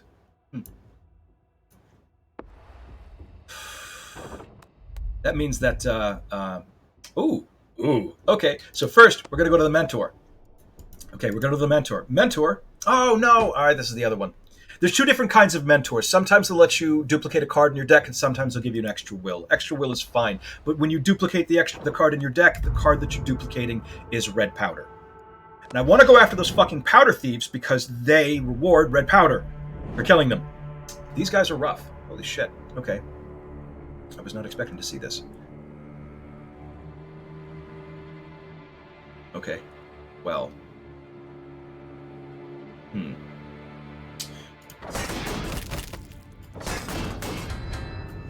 Start this off like this. Try to give them a little bit. So these guys take less damage the more buddies they have on their rank. That's a serious problem for me. Yeah, I know. I was not expecting that at all. So that's new. These guys are dangerous. The incoming damage for each of these characters is divided by the number of characters on their rank. So each of these guys is taking 1/3 damage. That's bad for me. They're going to win on attrition. They're going to win on attrition in a big, big way. And I don't have the means. Oh, shit, that's pathetic. I don't have the means of getting the hell out of the way.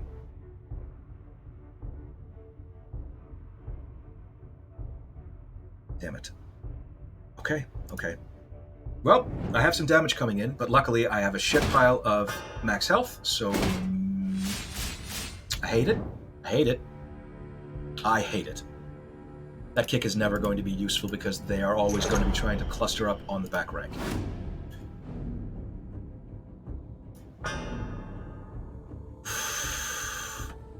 Wow, that is a lot of incoming damage. This is a lot of incoming damage. Okay. So this instinct can probably leave my deck for good. We're at a point where it is just not ever going to be useful. Because Okay, at least I did something. I have Yikes. Oh my god. Okay. This is me being in a lot of trouble. This is also me having learned something. Apparently, Minimalist was absolutely 100,000% the correct choice because I just got stacks of restoration from discarding his powder, and I can't believe it didn't occur to me that that was going to happen.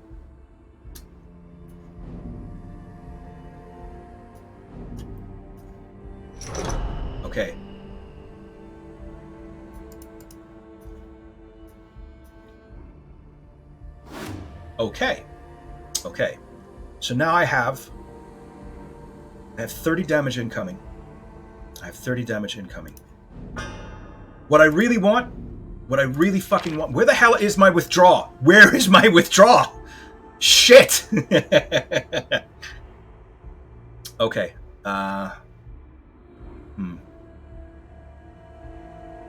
Instinct is going to be useless. I've got five to deal with. Solid Footing is the last card that I'm going to cast. Oh, God. This is going to kill me. I am concerned that I might lose.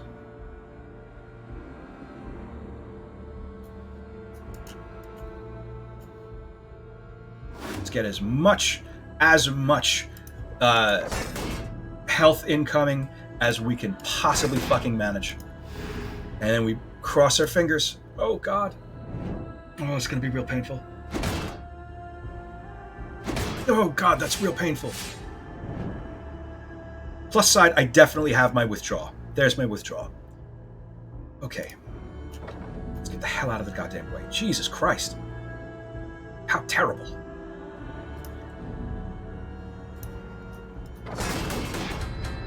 Now, what I really, really want...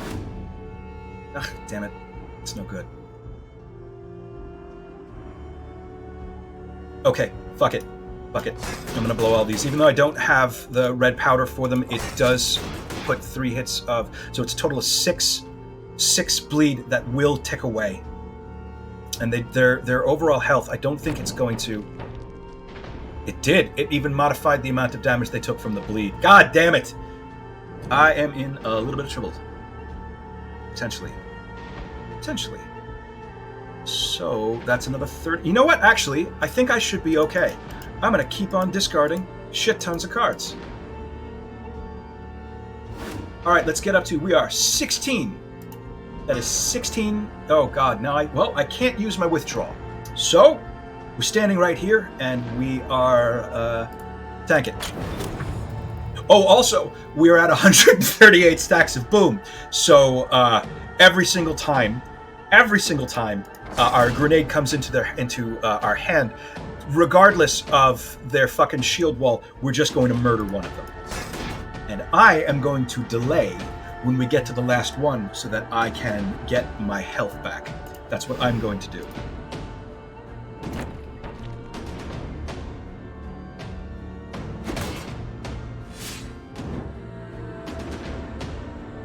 These are ruins, as you can see. There you go. See? They're expensive, but they are they're very dangerous. I mean, they're really powerful cards. I don't have any will left. So, yeah, there's no reason not to just use these like regular powder cards.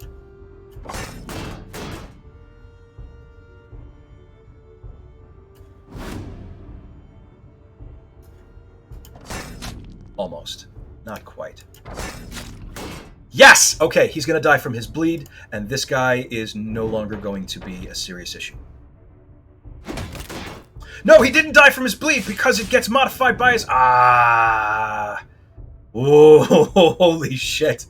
Holy shit. Okay. Okay. Well, damn. I celebrated, possibly, a little bit too soon. That being said, we're going to very carefully... This guy does not do any bleeds. He only does 5 damage. He's just doing 5 damage. He's just doing 5 damage. I'm going to delay. I'm going to delay and get that fucking health back. Oh my goodness gracious. I really just... I didn't even notice how much damage I was about to take. Hoot.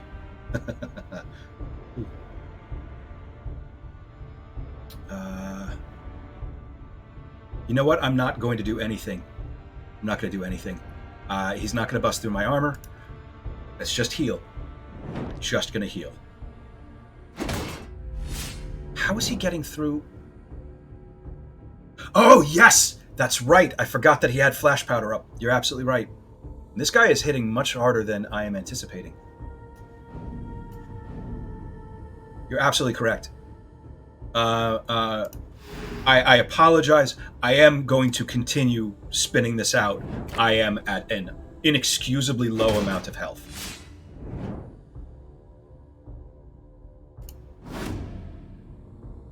Still 5. Are you going to break through? Shit? I can't tell. I'm going to risk it. Because I need... I'm going to risk it. Of course, he's gaining stacks of charge. Of course, I can't believe I didn't even look at the friggin' giant red sword right next to his head. All right, so that was the wrong place. That was the wrong place to sit and spin that out. It was foolish of me, but that's okay. Going after the powder thieves, and I will hopefully hold on. We're not going to reach an agreement. We're going to fight this guy. This is a very difficult fight. This is dangerous as shit. So I'm going to do everything I can to kill the smuggler leader and one of the other smugglers. That's what I'm going to try to do. He's the really, really dangerous one, and I'm also going to blow a little bit this early just so I can get a little bit of health trickling back in. This flash powder is serious fucking business. So he's going to waste around trying to get up to... he's going to waste around trying to get into his back into his pole position. That gives me some time.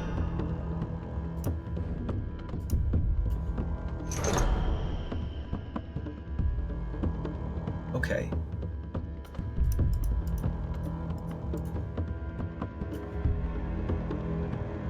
All right. Okay.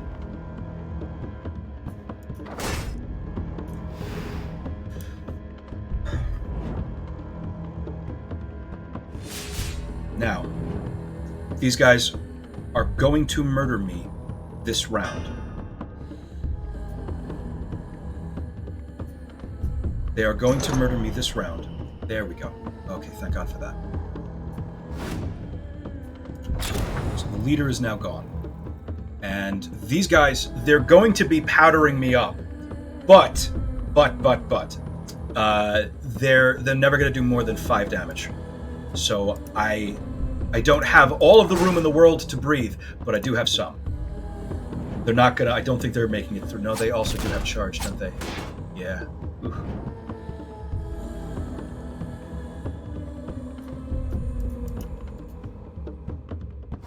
Want my fucking health back. God dang it. Alright. Alright, so let's get you the hell out of the way.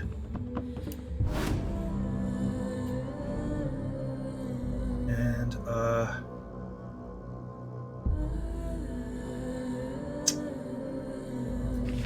what do I have coming? There's a decent chance I'll have 4 in my next round, so let's...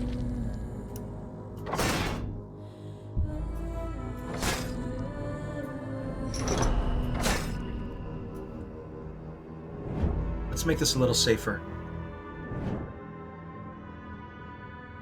Okay, good. That's nice and safe. I like that.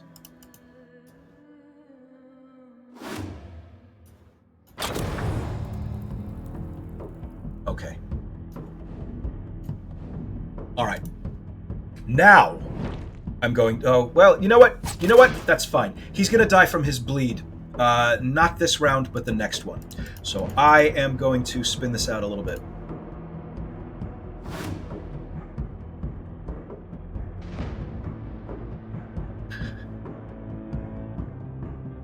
That's a really cool ruin. The Parish. Banish all cards in hand, take 5 damage, and deal 15 vitality damage. That is guaranteed red damage. For each banished card, if the active character dies from this, it's double damage. You can just, like, aggressively kill yourself at someone. That's pretty cool.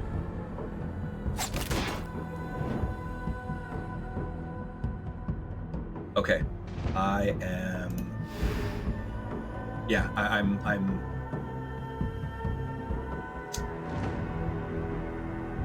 No, he's going to take his damage first, so he doesn't get to do anything. Okay, and I'm back up to 94 out of 167 health. Feel good about that. And I feel bad about this.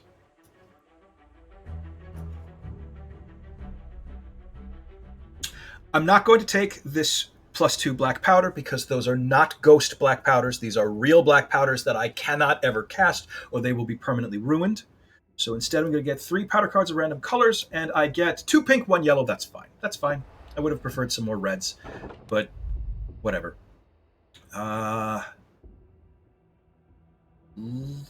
Let's... I am very close to being max rank, so I can afford to be real choosy about the combats that I get involved in.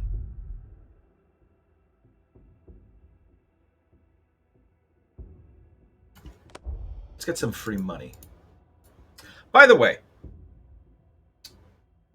we are at best morally gray, I would say.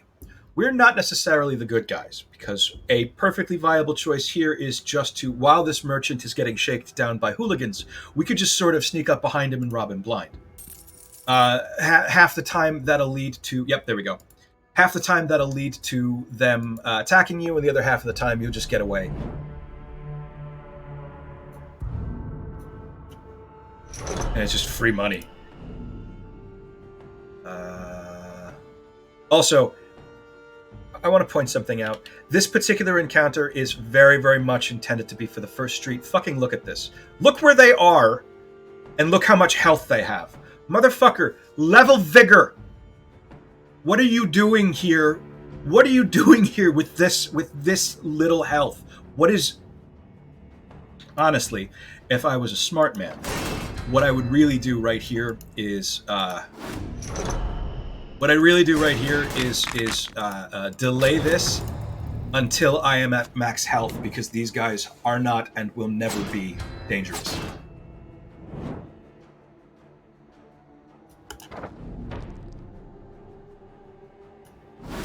There. Okay.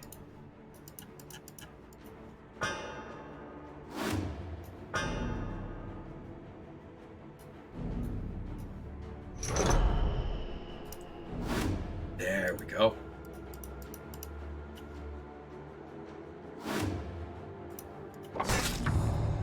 Okay.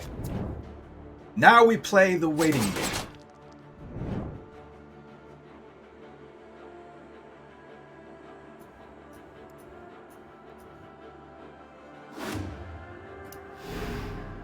But not too much. I don't want to bore the shit out of you.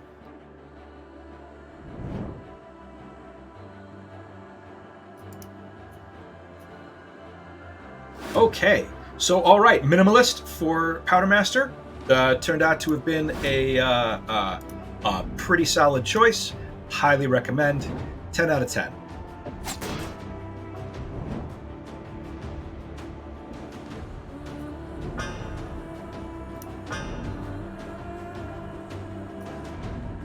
Okay.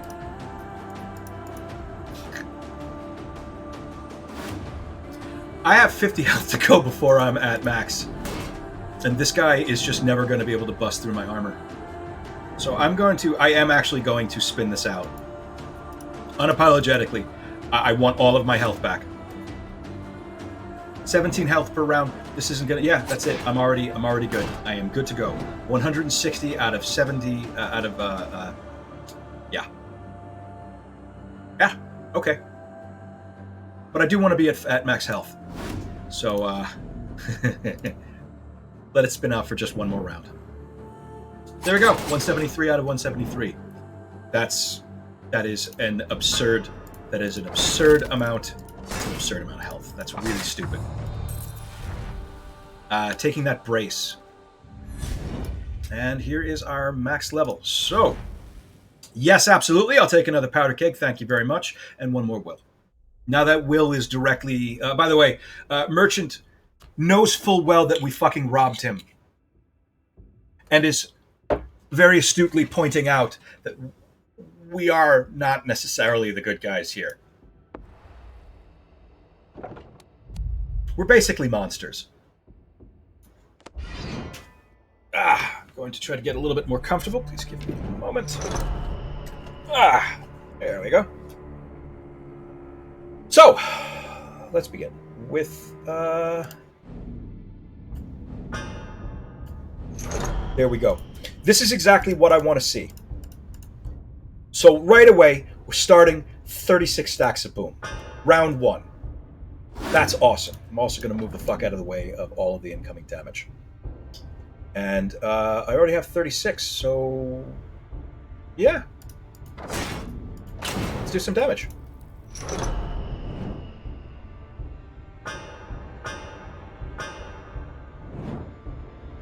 Some damage. Not a lot of damage. Some. There's a pretty strong chance that I could pull that powder keg with this instinct. Fingers crossed. Catalyst, I'll take it.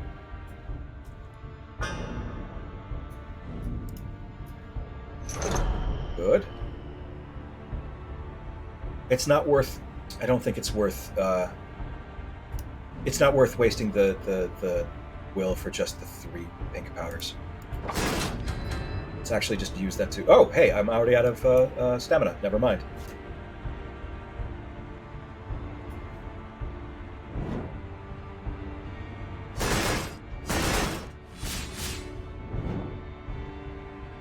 Okay. Oh! Really? Oh, duh! Okay. So, where's reserves? Reserves is a card that is, it's honestly, even if your deck is overstuffed and you have several copies of reserves, it's always a card that is worth getting one more of.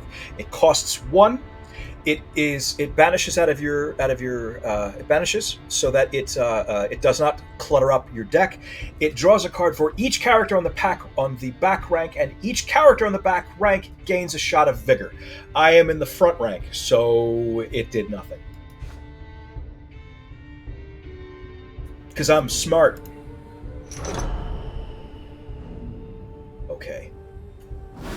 Okay, that's worth it.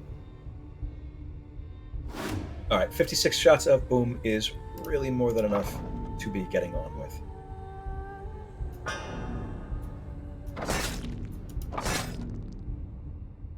Okay, I have one.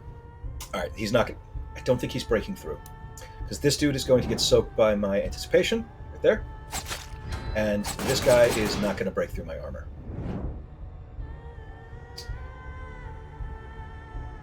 Okay, so we're just going to use this handful of powder as though it's a handful of powder.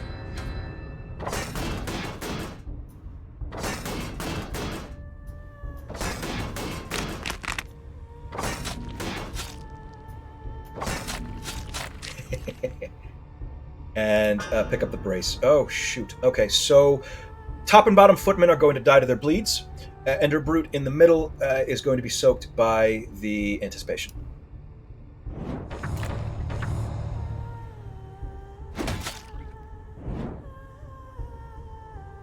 Okay.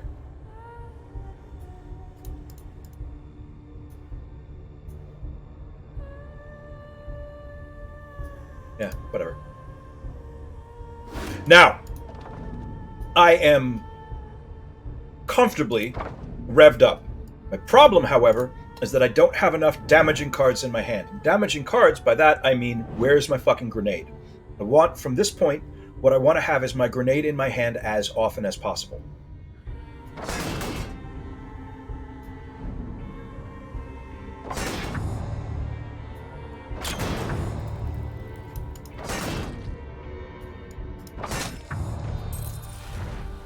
Okay. No Mercy normally I would take because it is a zero-cost card. Zero-cost cards are phenomenal for upgrades because it's a card that you will always cast under, and even if you don't have any, even if you draw it late when no one has any stamina left. Yes. Is the Master at Arms the thing to upgrade his pickaxe? Because I haven't seen that yet. What I'm...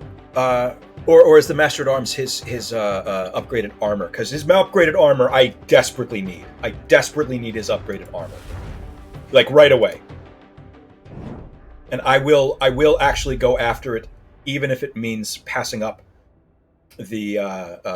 I've already taken all the other. I've already done the prisoners. Already done prisoners. Okay.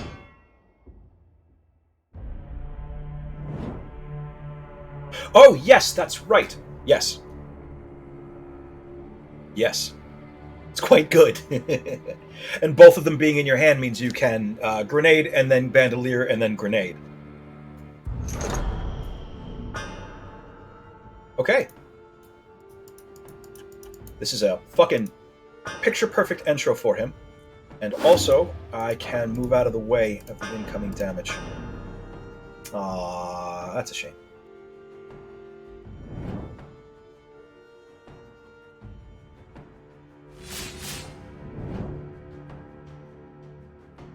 So what's incoming?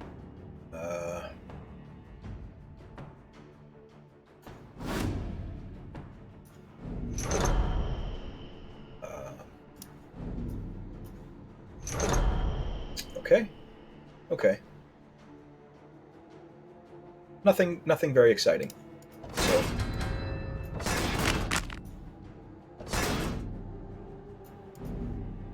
I think I'm going to be taking a little bit of damage, but no, I'm not, because that first 12 hit is going to get soaked by my anticipation.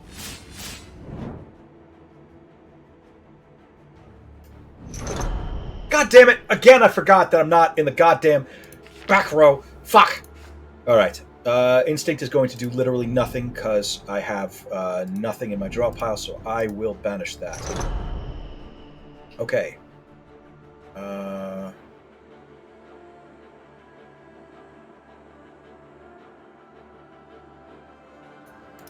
Who don't we like? I have decided not to like you.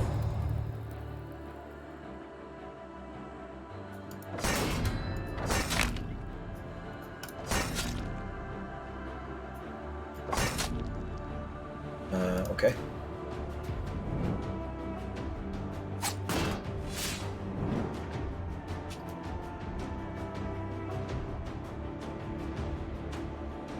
I'm going to keep this in reserve just in case. Oh, no, it's not necessary. What I really, really want right now is a mouse with Opportunist. Jesus Christ. More than anything else in this entire world, I want a mouse with Opportunist. The amount of damage that I could do right now with a mouse with Opportunist is unreal. I have so much power. I really need a bandolier. I really, really need a bandolier. Anything to get that extra... Oh, gosh darn it. Gosh darn it to heck. Fuck.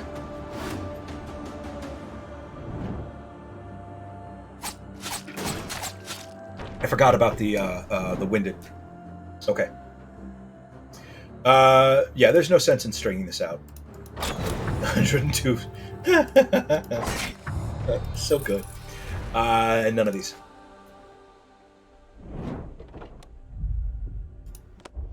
Okay. I want the inventor. I want the armorer. I want either of those guys.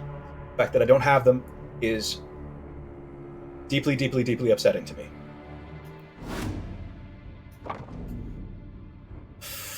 This is not worth... It's not worth discarding. Because it would be 6, because there's no... yeah, you understand.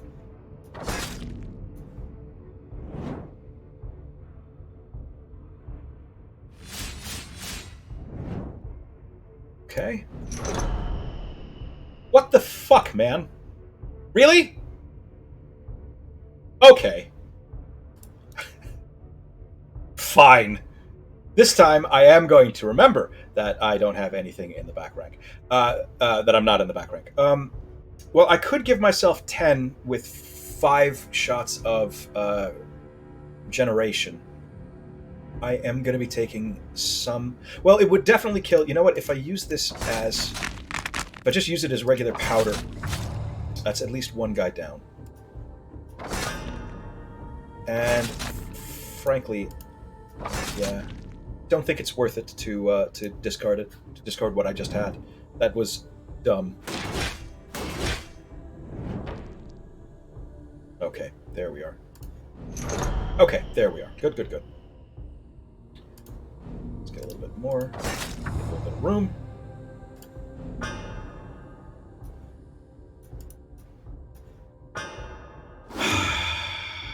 Balls. Not great. Not enough. What kind of damage do I have incoming? Yeah, they are this guy right back here, like he is I did. With a pickaxe. Actually, I'm gonna try to just defray a little bit of what's coming. It's not great. Oh, okay, but the anticipation. And also I keep forgetting that I have max 211 health. That does count for something. What I've left in my... just... okay, so nothing. That instant draw.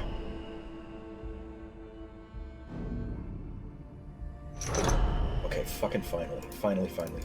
It's something that is worth discarding. And,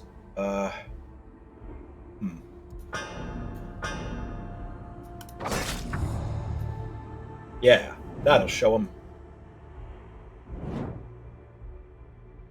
Okay, so first off, let's move into the back before I hit reserves. Ha-ha! I've outsmarted myself. Actually... Yeah. Yes, because I don't actually need the modification if I am already doing almost 100 damage with it.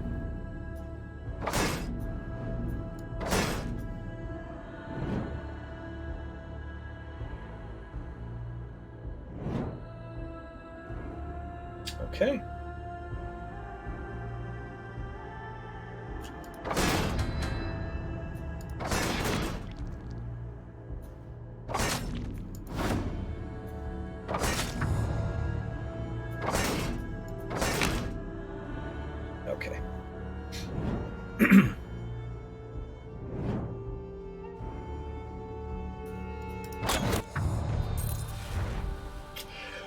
Normally I would take this flurry, however, my weapon damage is, to the best of my knowledge, my weapon damage will never be greater than 8, so it doesn't really feel like enough to just get 1 stack of Overwhelm on something. It would just be something that I would... it would just be like discard or... not really even discard, but banish bait, really. Banish fodder. Interesting. Okay, we're going to go after their Relic Knight.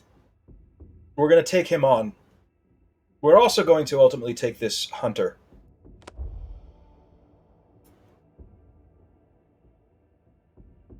This dude is... These are straight up Paladins. They are remnants of the Old Guard. Alright, so, just real quick. This is a really, really interesting fight. When this guy in the front, when he does anything, whenever he takes a turn, characters on the other rank also take their turn. He also has Derelict. If this character is on the active rank, which he is, any card that I play on him, or the first card that I play that targets that character is going to be ruined. And if it is a skill, well, in this case, a skill, it will be permanently ruined. And they all gain stacks of fury whenever an enemy dies. So, in order to deal with this, what I'm going to have to do is... I'm going to need to work on the back row until it is there, yeah, basically, I'm going to need to only target him when it's not his turn to go, and also make sure that there remains one, that he's not the last person to die, otherwise he will always be in the active row. That makes sense. None of this is not worth... This is going to be painful. This is going to be real, real painful.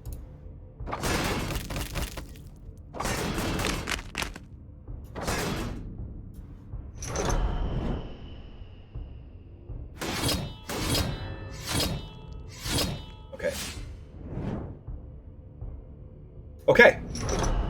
Good. Because these guys, well, they're not great. These guys attack rank, so it doesn't matter if I move, I'm still going to take the damage. So let's get some of that going.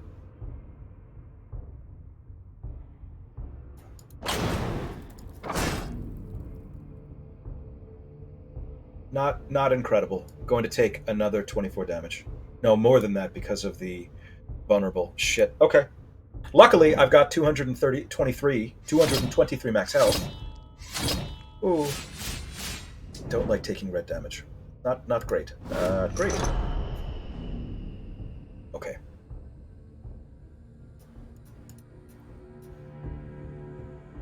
Let's get a brace. A little bit more. And... Okay. Here comes lots more damage.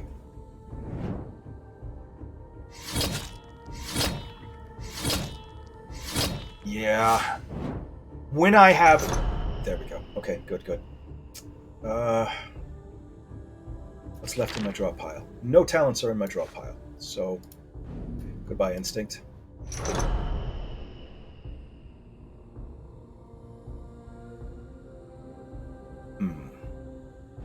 This might be a stupid... Oh, God. You know what? I'm gonna... No. What card am I gonna banish? I'm gonna banish the Solid Footing. That's a stupid idea, but I'm gonna do it. Okay.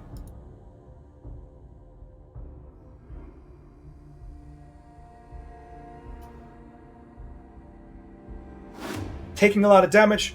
Gonna try to replenish it with that resto.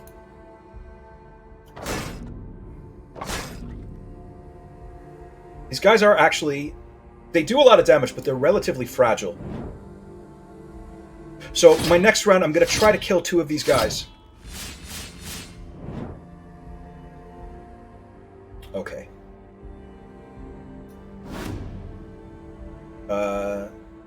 Yeah, let's he's had enough.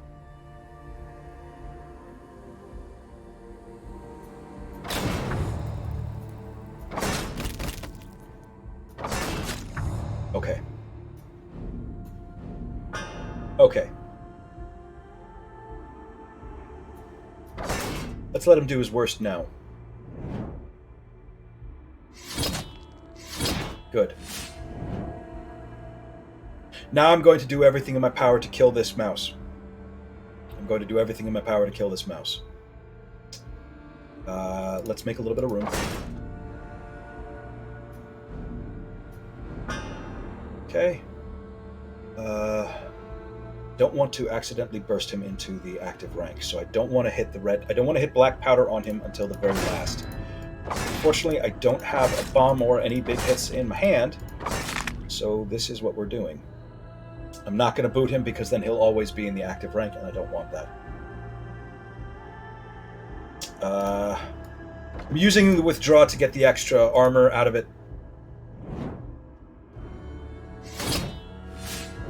I don't want to take red damage if I don't have to. Alright. This is the last time I'm going to boost up a little bit. I'm going to take a little bit of hits. I'm definitely taking a little bit of hits. I'm not going to kill the guy in the back because I want him for give me back my health purposes. Here comes the damage. A little bit. Oh god, I hate that. That's real bad. Alright, fine. So this is what we were waiting for. Now he just explodes.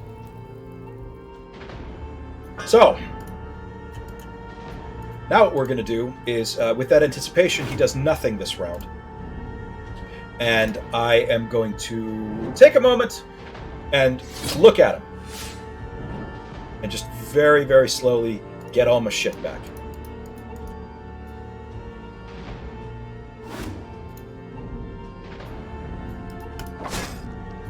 Fuck you. I know I shouldn't say that. These guys are in as far as they are concerned, they are morally pure. I am going to. He's gaining damage as well. He is gaining damage, and I don't have brace. You know what? Let's see about that. Hold on. Let's see if I can pull that brace into my hand. I can't. Fuck it. Let's just finish that.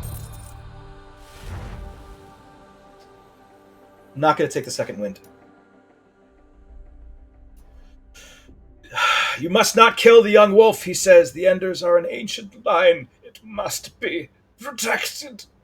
Now, I can either kill him and ruin 3 skills and gain Wretched Assault, which is great if you're doing a ruin run. Or, the fellow was only doing his duty, let's spare him. And then I gain charities, basically just, I get another couple of rounds of rerolls, which at this point in the game is not really necessary. I don't really see myself adding too many cards from this point. And also Well Rested, which is a card that I'm not going to be taking. But I don't want to ruin my skills, so this very dignified old paladin and his fucking magnificent mustache can just sort of sit in the corner and think about what he's done. Inventor! Oh!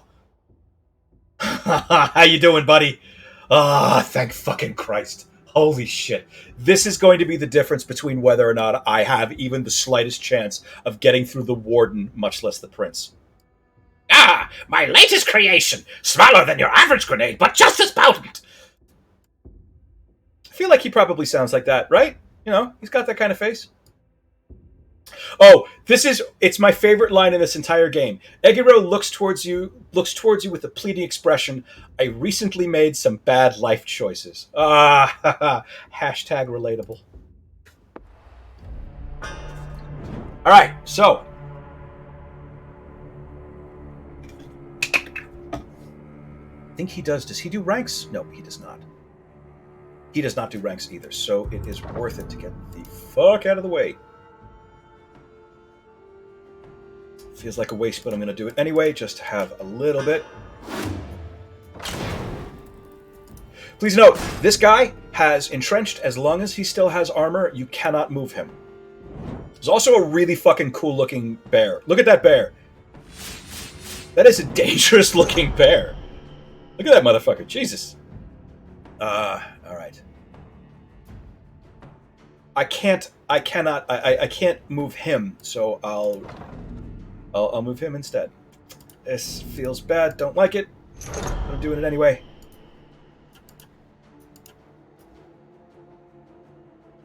Okay. It's a decent amount of boom and a decent amount of restoration. There we are.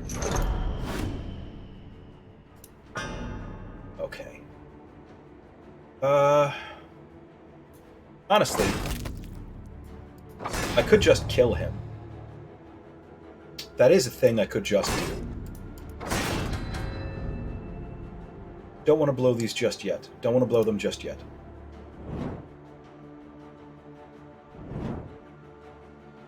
Get that brace.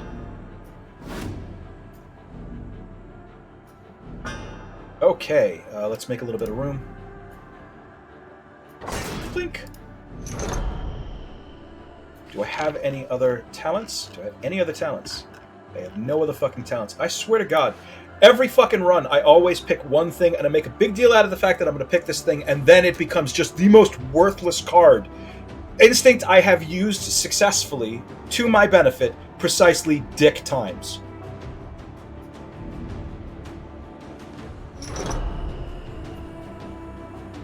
Alright. Last discard. I don't think I'm going to need to... Yeah, I'm not going to need to be bigger than that. I will not take that damage, because the first hit's going to be soaked by my anticipation. Second hit doesn't break through my damage, I don't think.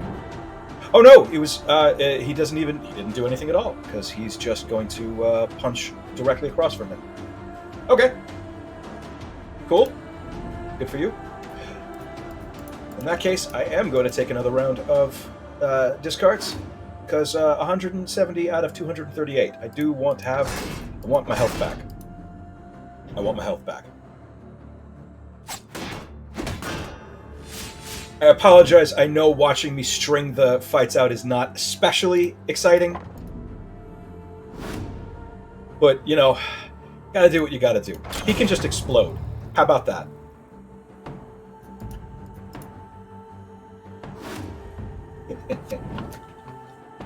Powdermaster is extremely satisfying. He is extremely, extremely satisfying to play as.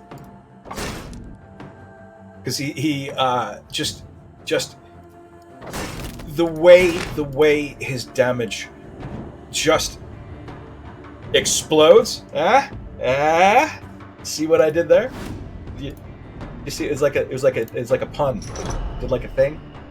I'm going to delay just a little bit longer. This guy cannot possibly get through my armor. I said immediately after he gets through my armor, because of course he's got stacks of fury and I'm a moron. And he is actually doing significant amounts of damage. I'm going to take the brace. Nah, fuck it. Let's just move on. Don't need any of these. Don't need any of these. Thank God. Oh no! Okay, yeah, the bandolier is fine. The bandolier is fine. I'll take the bandolier. Yes, absolutely. I mistook him for the armor. The armor is what we absolutely need next. That is going to be a major, major, major game changer. Because it's going to give me the ability to actually live through encounters without having to rely on being able to move around. You know, I don't think I've ever read his preamble. My father was a Blackfoot. Too obsessed with to see his son fall onto a pyre. So he is blaming the Blackfeet. He's blaming the Blackfoot clan, whatever the hell we are, because when he was a kid, he tripped and fell into a pyre? That's our fault? Dude, go fuck yourself. Oh no. Oh no, fuck you. Really? Really? Okay. Shit. Okay, so here's what we're gonna do. Because I want to be able to use that. I want to be able to use that refresh. So I'm going to use the bandolier before I've used the grenade. I'm just basically getting shit out of my hands because I don't want to. I don't want to banish anything that's in my hands, and I need some boom. Shit, this is not great. This is really not great. Well, luckily I do have the stack of anticipation, so he's not doing anything to me.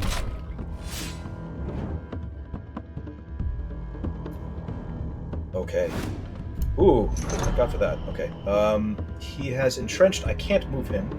He will be doing his actually, honestly, he's going to be doing 20 damage to a rank every single time, and his big difficulty is that he's going to be doing increasing stacks of shockwave to everybody around my guy. all of his teammates are going to be getting Shockwave.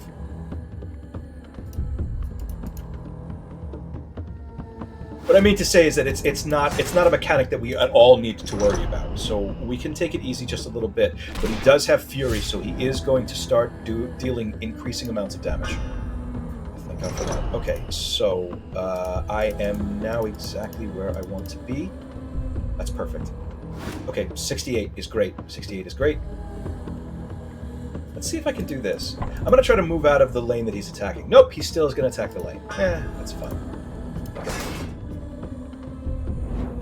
The next time I have any decent powder and my bomb in my hand, don't have my bomb in my hand. Where's my fucking bomb? Come on, man. All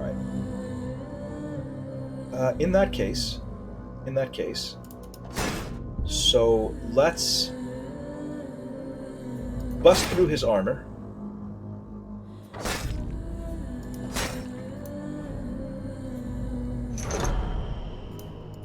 There we go. No, none of these. And none of these either. This is a damn shame. Scourge's Hammer is quite strong. I am going to swap that out for this. I'm going to carry it around with me, and if I never get anybody to give it to, then it's just going to be it'll be banish bait. That's fine. Banish fodder. Okay, what we're looking for now more than absolutely anything else is the armorer. I will give good money for a fucking armorer. What am I always going to cast whenever it's up? What is something I'll always cast? You know what? My grenade. Sure.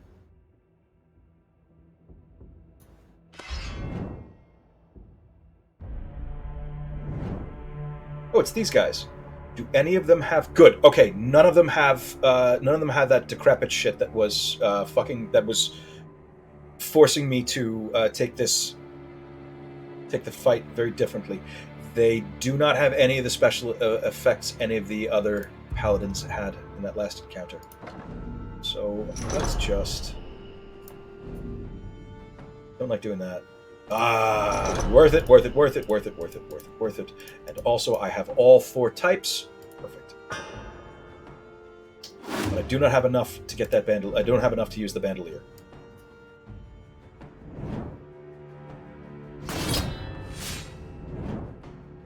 Okay. They're attacking the ranks, so there's no point in withdrawing. I'll load it on him just because that way I'm going to take damage. I am taking some damage. But I have boss level health at this point. So I'm not super concerned about the damage that I'm taking.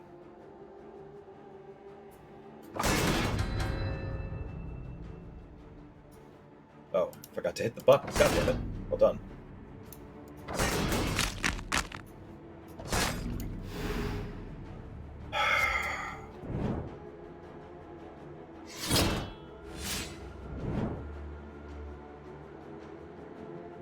Okay.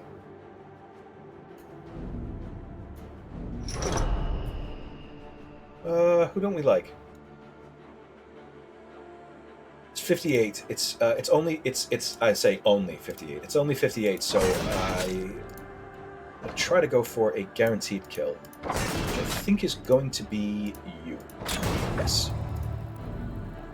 But I will not take damage this round. He said taking damage this round. Am I really that bad at math? Yes, I am really that bad at math. You disappoint me.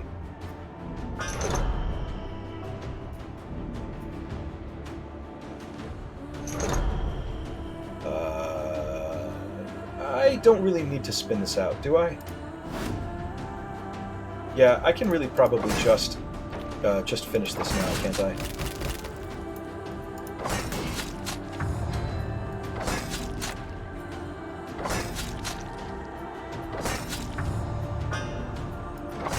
Yeah. None of these.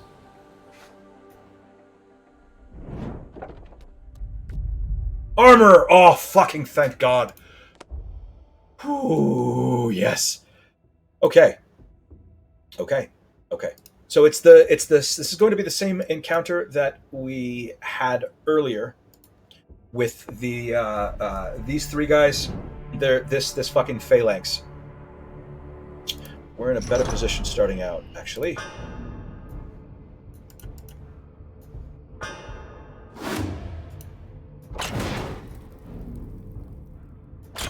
Slightly better position. Very, very slightly. Okay.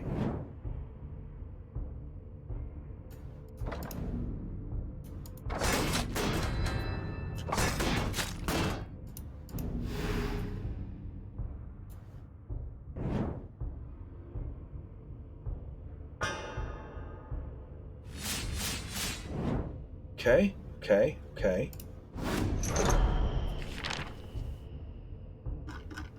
Do I have... No, the only talent left in my deck is Deadly Cargo, and I've already learned that using Instinct to draw Deadly Cargo fucks me. It doesn't pop. Alright. That is a shame. That's not... It's fine. It is what it is. It's fine. What it is not amazing. A bit underwhelming. It's okay, we're getting the guy in the middle first. And I know that I have 2 black powders coming. Ooh.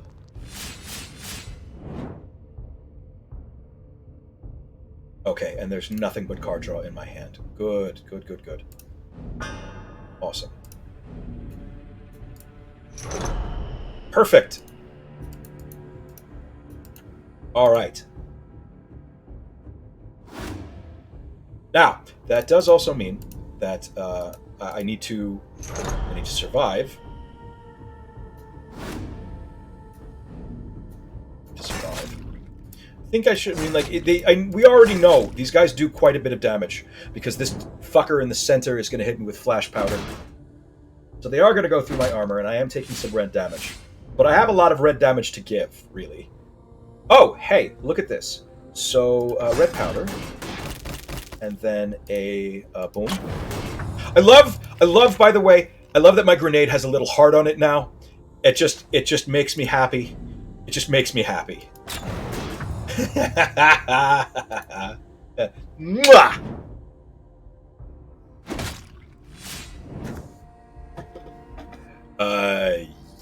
Yeah. There's no need to be delicate. I can just fucking unload everything in my hand on him, and he can just go away. He'll die to his bleed. Perfect. Excellent, excellent, excellent. Don't want that well rested. Don't. Upper Hand is an interesting card. It's a very interesting card. On paper, it looks like it is very, very useful. Deals 6 damage, apply Upper Hand. When that target takes a total of 30 damage, or rather, when the person who casts Upper Hand does a total of 30 damage to the person he casts it on, that character gains 1 max stamina for the rest of the combat. Just for the rest of the combat. It's not permanent max stamina. It's not worth it. It's extremely fiddly. I mean, it'd be nice for right now. Well, you know what? Maybe, because I am going to... Nope. Nope. Not going to talk myself into taking a card that I might regret. Armorer's Mail. Big sigh of relief. Start every combat with 30 armor, as opposed to 6. Gain half of your stacks of boom as armor every turn. So this is how we stay alive. This is how we stay alive. We are definitely going after that courage to get the extra stamina, which is great, seeing as how we've just lost the light armor that was glued to our back, so that replaces that stamina. And we are at our... This is just our second crossroads. The Powdermaster runs are much, much longer, I'm noticing. Okay, so I don't have anything in particular that would preclude me from taking another guy. There's nothing to stop me from... I mean, he doesn't have any abilities or effects. My Powdermaster doesn't have any abilities or effects that will not work unless he is alone. I can add 1 guy. That being said, any guy that I add, I'm going to be adding 3 or 4 talents. 3 or 4 additional cards. That's pretty good. Synergize is also pretty good. Ooh, I might take you for these 2 cards alone. Synergize would be great for you. Lore Master also is quite good. But Synergize in particular, that is a big, big maybe. And this is a no. That's a no. Nope. No. So I was talking about this way earlier on. It seems like only 5 hours ago that I was mentioning that every time you level up, you choose between you choose either a will or a stamina. You choose one of 3 talents, one of 3 passives. Each level that the computer levels up, each level that these guys have is 2 choices that I didn't get to make. That's a problem for me. Bad-tempered is pretty good for him. And Noxious is also pretty good because that is immediately going to take care of any bleed problems. It turns bleed into poison. Poison is still dangerous, but it deals damage against armor first, whereas bleed deals vitality damage directly. So bleed is how you lose tanks. And Blessed is actually not bad because his racial is pretty good. Noxious Sword is crap, so is the Kite Shield is okay, but you know what? Hey, I've got a fucking hammer for him. You know what? Hey, look at this. Whenever this character receives damage from poison, a random ally gains 3 hearts. You are a good bear. You're a good bear. Oh, I'm taking you along with me.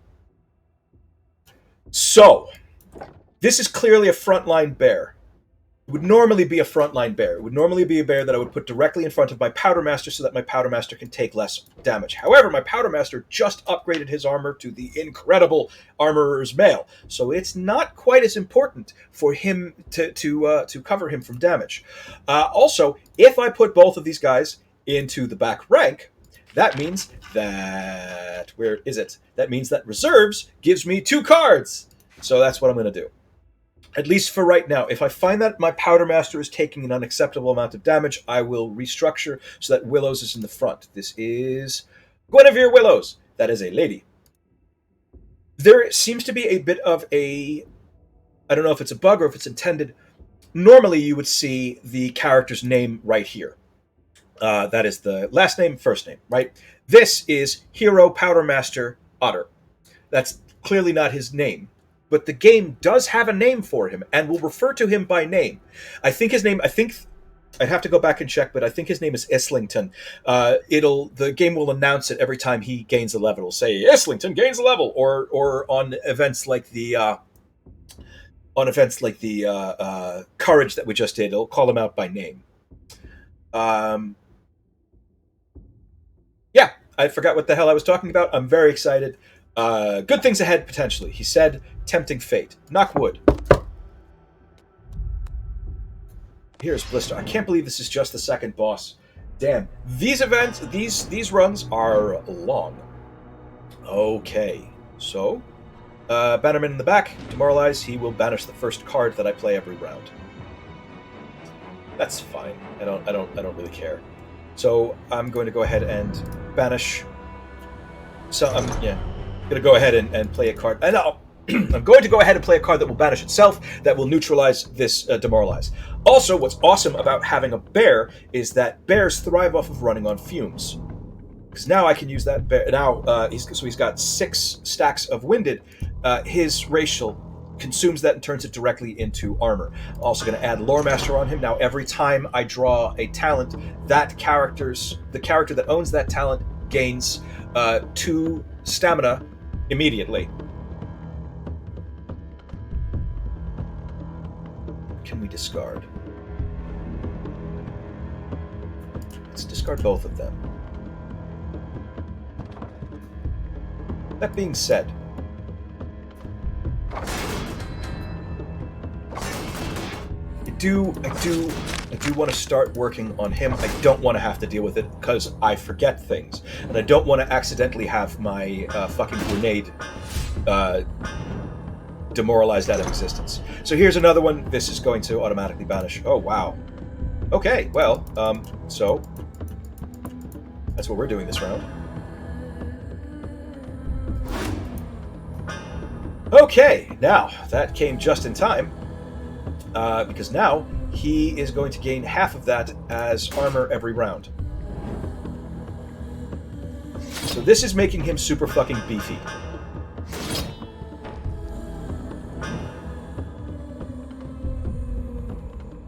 And of course, they've pulled me to the front rank, so this reserves does nothing. I'm still going to cast it to force the demoralize, banish. What talents do I still have in hand? I have synergize. Synergize is so. Look at this. Instinct just got useful. So synergize. Let's synergize the grenade and the bandolier together, so that every time I get one, I get both of them.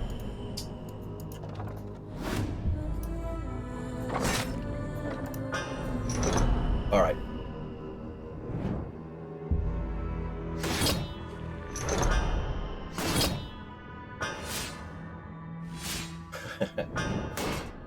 Every time this character takes damage from poison, a random dude, which is either himself or my Powdermaster, will gain 3 health. All bleed is instantly turned into poison on him. This was lucky. Guinevere Willows is a lucky fucking bear. I am privileged to have this bear in our ranks. It was a very good pick. I'm happy about it. I am happy about it. So, enough fucking around. Let's start murdering some guys. So,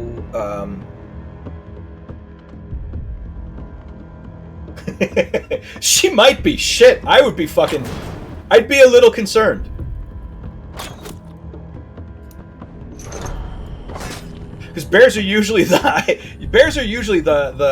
high max health, so there may be. I mean, maybe Guinevere can't see Islington's. I'm going to call him Islington, as I don't remember what his actual name is. Maybe can't see his actual health. Oh God! Oh fucking hell! I completely forgot to put him.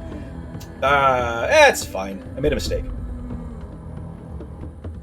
Yeah, I made a mistake, and that means that I need to spin this out a little bit. And I completely forgot about the demoralize in the back, and as a result, now I've lost one of my red powders. I knew it was going to happen.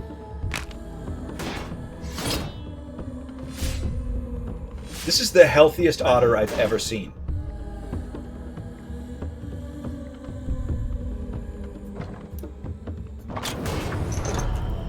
Oh, ha ha ha ha! Pulled it out of banish. Fuck you. I just banished my goddamn grenade. It's what happens when you don't pay attention, kids. You do fucking stupid shit.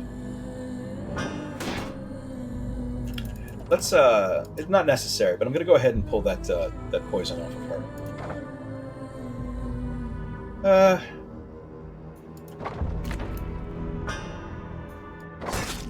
Let's just fucking finish it. Yeah, I know, right? Yes. Yes. That is food for thought. If for whatever reason your grenade accidentally gets banished, you can pull it out with bandolier. Holy shit. I don't need any of this, but I do want to do this. I'll keep this in. I'll keep this around. I think I might want to keep the notched sword just to have something that I don't feel bad about banishing. I might do that. If it becomes too much of a just being in my fucking way, I'll get rid of it. But it has come in handy up to date. Invigorating blow. One invigorating blow is fine. They're both max level, and they're both max health. So let's just get some money.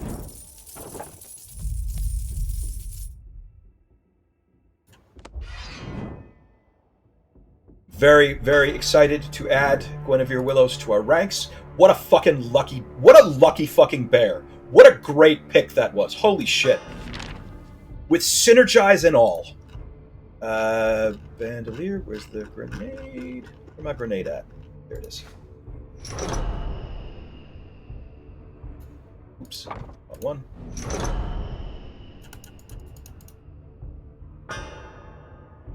Okay. I'm gonna pull him out of the way of this. I don't have any ranged. I have no ranged. So I need to be real fucking careful. These guys kill nice. Every single time, once you see this symbol for carapace, look for that. That is danger. Right there is danger. Every single time this motherfucker takes damage, he will stack another 5 retaliation. If you are using attacks that hit multiple times, as in they are multi-strike attacks, or you have, for example, a mouse with opportunist. So opportunist deals 2 damage per stack of debuff that you've applied. So for example, yellow powder is 5 damage, so that's 5 damage, and that increases his shit by 5. And then the after effect of opportunist is another separate hit, and that increases his retaliation by another 5. It is now at 10. And if you have, if you're not paying attention, you could just wreck your own guys really, really, really easily. So the trick to doing this, because we don't have any ranged abilities, let me try this again.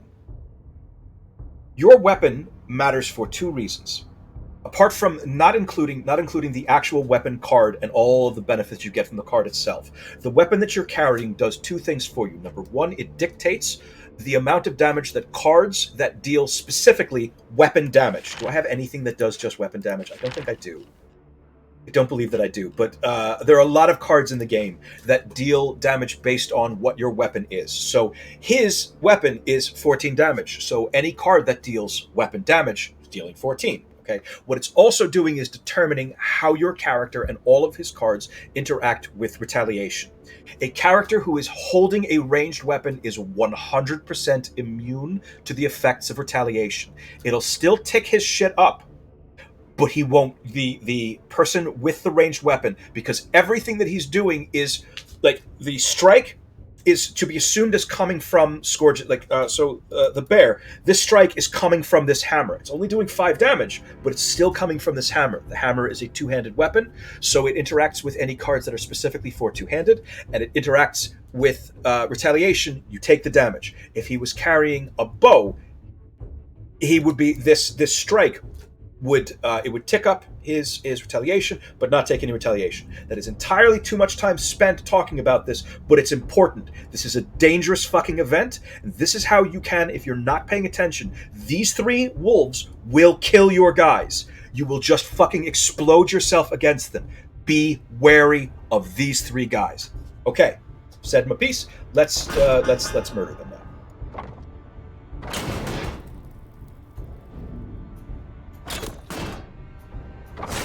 Okay. If I throw this yellow powder, I will take nothing from him and 5 from him. It's not worth it.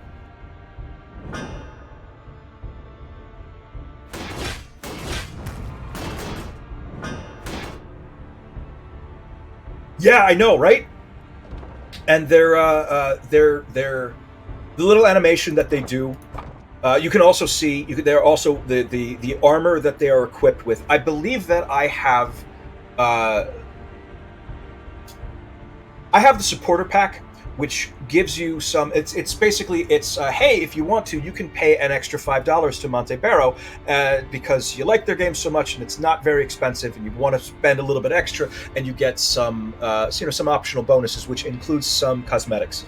I believe that it includes a distinct visual difference between a regular armor and a superior version of the same armor. If you look at the bear, he is visually, you can see that he's wearing superior heavy armor. Anyway.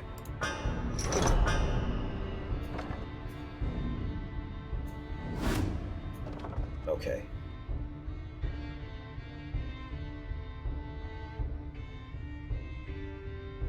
Okay.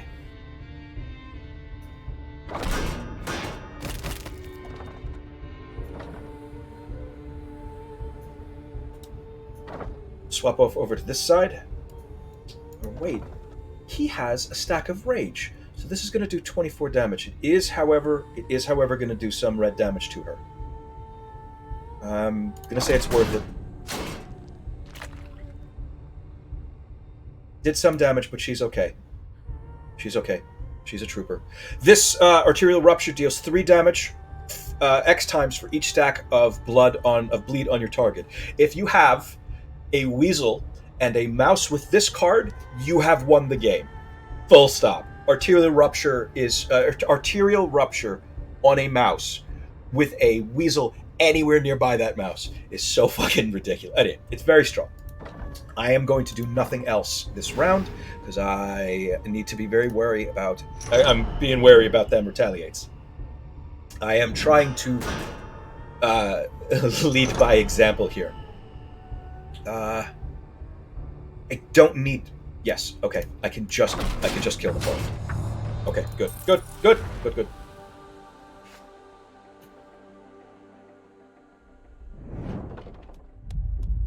Okay. Don't need Stroke of Genius. Oh, yes, I do. Maybe. I maybe need Stroke of Genius. What talents could I get rid of? I can get rid of this Arterial Rupture because I don't really have any bleeds. And I think I can also forfeit it if I want. Perfect. Okay. Plague Doctor I like all of these cards, except for Arterial Rupture. And if what's offered isn't good enough, yeah, that's fine. Execute is not a bad card. It's a decent hit. Roar is okay. It's okay. I could also just forfeit and have one less card in my deck. I think I'm gonna forfeit it. Nope, I'm gonna take it. I'm gonna take it. Just a little bit of extra damage is fine. This probably wasn't the right choice, but I am who I am. Let's get some high spirits. Let's try for roll the dice on a hidden gem. Big money, no whammies. Okay, let's add bleed onto something. Let's add bleed onto our red powder. Because that's the one we're most likely to cast.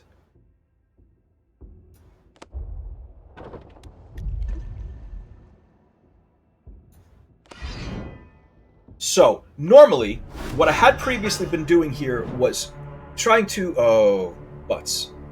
Okay. This is another dangerous thing. So, keep an eye out for these icons.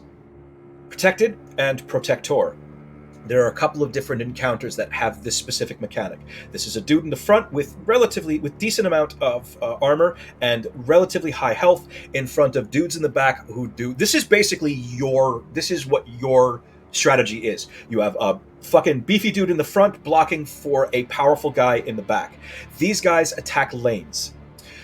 On base game, what you're usually going for, like the earliest strategy that you're going to fall into is having someone with heavy armor in the front, having someone with light armor in the back. Your dude with light armor is gaining extra stamina from his light armor. The dude in the front with the heavy armor is passively generating a shit ton of armor, so you are able to comfortably soak and tank your way through a lot of content. Then you meet Ender Halberdiers, and shit starts changing. Halberdiers can hit rows. They can hit ranks and they can hit lanes. Which means these two guys, if they choose the same rank, these two guys are going to do 40 damage to your front and back guy. And your back guy, if you have not been paying attention, you have not been trying to, looking for opportunities to upgrade his shitty armor, you can suddenly find yourself taking large amounts of red damage from these guys. They are very, very dangerous. Yes, let's not fucking around. This bandolier is not doing anything for me. Let's get at least something out of that. Shit. It's fine. What is on the plus side for us is that both of our guys are super fucking beefy. These are both brick houses. So I've got 20 damage coming in each of them. That's actually not that big of a deal. Don't make them. It might be because I don't have any boom on him, so he's not passively generating any armor. Oh, hey, look at that! It's us. Let's doing something about that. Not much, unfortunately, but it's fine. 10 per is okay. It's not much, but it's what we're going to have to put up with. So fuck it. Oh, and also he's got 280 fucking health, so it's not going to be the end of the world. Okie dokie.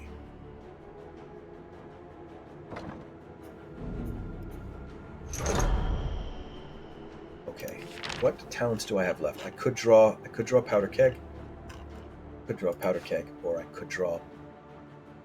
Rolling the dice. Give me a powder keg. Yes! Powder keg! Okay. Much better. Much more comfortable. So now, what are you doing? Okay, these guys are just giving themselves a significant buff that we're not going to pay attention to, but you should. You should pay attention to it. Hang tight. Powdermaster's now gaining 30 armor per round, and she is ignoring the first incoming source of damage, so we're in a good set. We can start murdering people next round.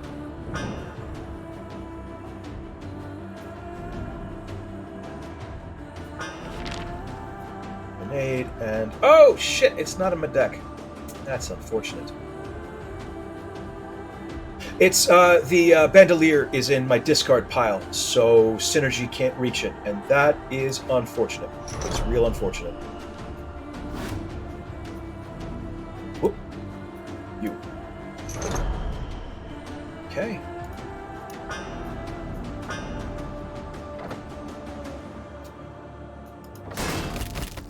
Give him a sprinkling of stuff, and start working on them next round. What are you doing? Okay, so it's 12 damage to the rank, and both of them are going to... well, Powdermaster's going to take 1 stack of bleed, and Willows is going to take a poisons, which is going to start healing people. I'm really, really happy with my team, yo.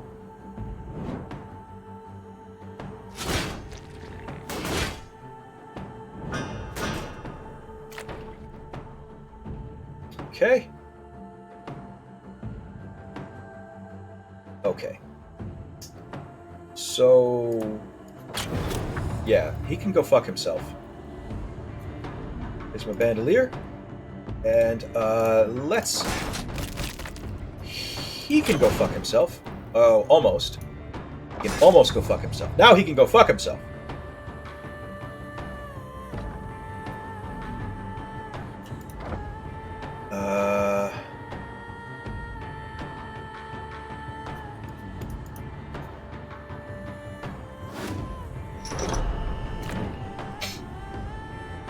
I really honestly could have just used those as powders to bust through.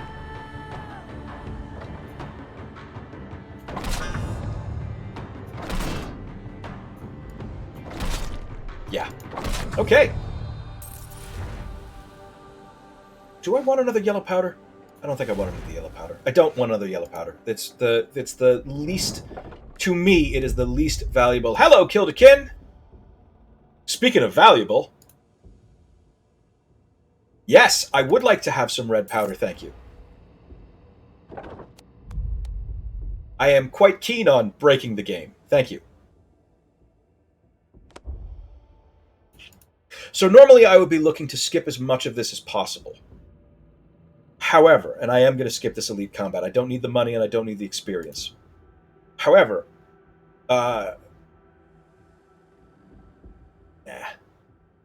I want to see the only upgrade event that I have not found. These are all useless. Okay, this is worthless. Everyone's at max level. Fuck it. I want to see if there is an event that will allow me to upgrade my goddamn pickaxe. It's a little underwhelming. I hate getting these. And I can't fucking do anything with them. Shit. Oh well. Oh, I should have done that first, dumbass. Well done. Well done. Jesus. Ugh.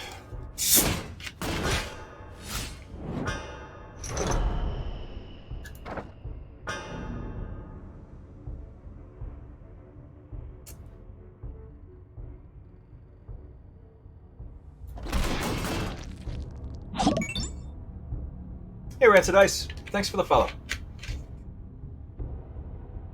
Welcome aboard. The SS whatever the fuck this is.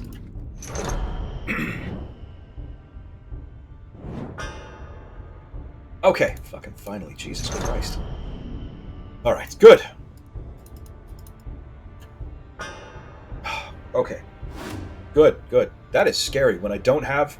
Not having enough powders in my hand is scary. And what happened last time when I got to the Prince... Yesterday, I got to the Prince, and then I was not able to get too much further. My first 2 full rounds, I got nothing. I had no significant amount of powder in my hands. I was not able to rev him up at all, which hurt me a lot. I couldn't get any armor, and I just withered away and died. This time, I'm thinking I'm probably going to be able to break 300 max health. That seems likely. Whoop! I want him to be doing that. Good. What's left in the drop pile? Don't really want Synergize just yet, because my Bandolier and Grenade are in my bag. Okay. Yeah, okay, fine. It could also be... I'm gonna do it anyway, because it could also be... Yay! Execute! Good. 6 stacks of Overwhelm on him. That is 150 additional damage, plus Vulnerable is 175 additional damage. So it's hurtful, is what I'm saying. It is hurtful.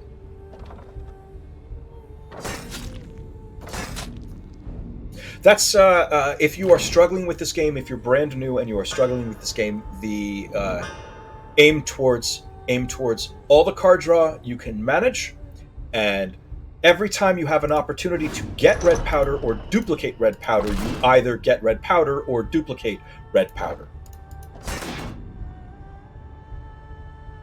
Why don't you get back into the back? Come on back here with me.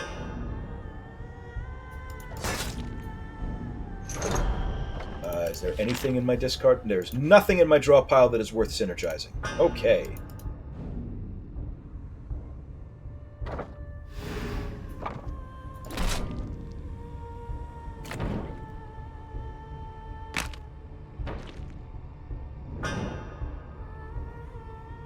Okay.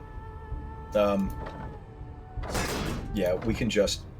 This can just be over. Give me another. Actually, yeah, I'll have him do it. So that the Bloodthirsty. Good. Okay, I don't need another Calculating Strike. I don't really need the Sharpened Steel, although I do have a good weapon for it. And I don't want another red powder. Yellow powder, rather. I don't want another yellow powder. It might be worth it to pick up this Warbow and have that in the stash. Yes, it's going to be worth it to have that in the stash instead of the Notched Sword. So if I happen to find someone who is worth adding to this team, they'll have. I'll have at least one guy with ranged.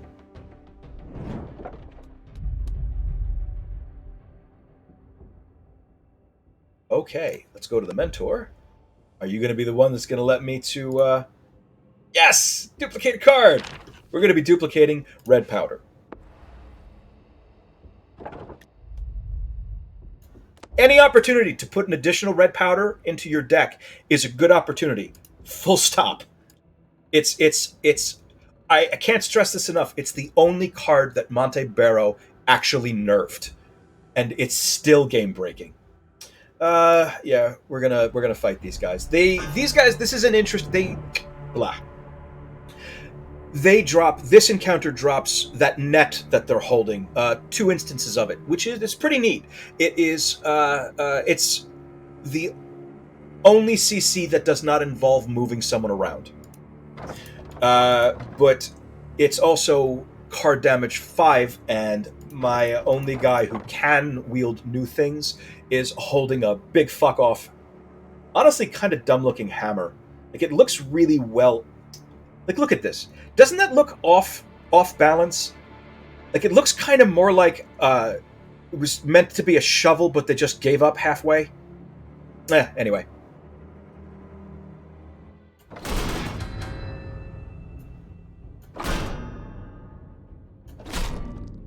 Oh, you stupid... I'm a moron. I could have synergized. I could have synergized my grenade and my bandoliers together. I was not paying attention. That's foolish. I'm sorry. My bad.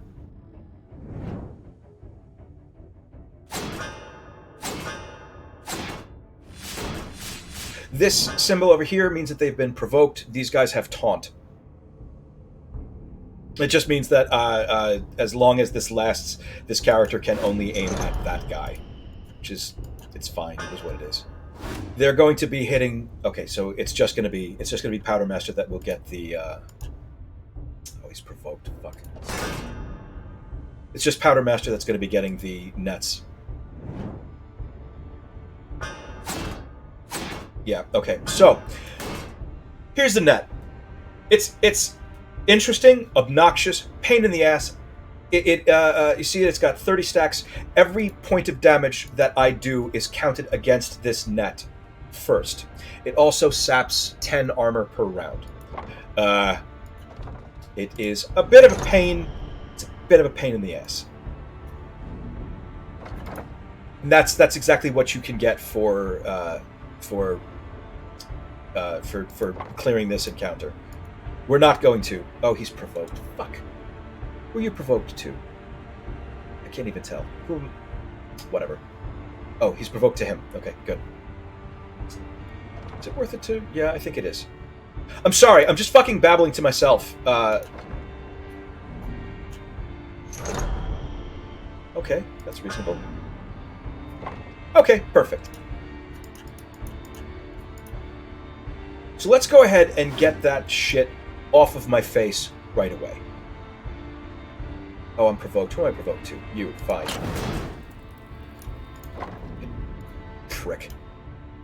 Still provoked, of course. I'm not paying attention. I'm sorry. Just move him out of the way. I don't want to take any red damage right now. Regardless of how much restoration I have.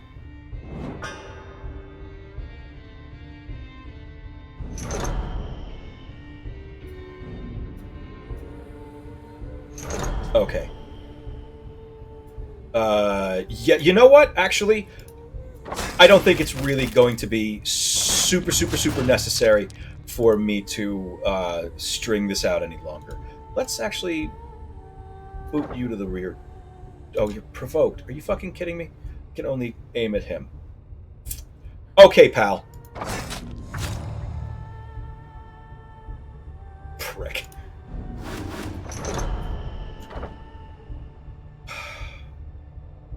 I am just fully incapable of paying attention to the fact that I still have goddamn provoke on. I don't know what. Whatever.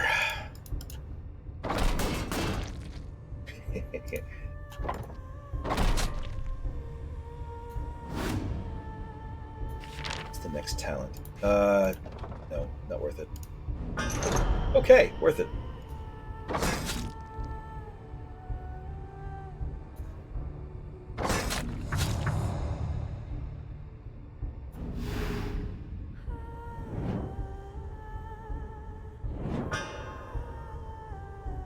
There we are. Okay, none of these. And no, see, I mean, it's pretty neat. Like but the problem is that it's base 5 damage. It's great for, so in base run games with a regular team, you generally find that you want to have maybe one guy with definitely with two-handed weapons so that you can have cards that combo off of two-handed weapon, whatever. You know what? I'm going to allow myself to just peter off into nothing right there and move forward because it's fine. They're fine. I'm not going to take them. That's the end of it. It's 5 weapon damage. The end result is neat, but not the end of the world.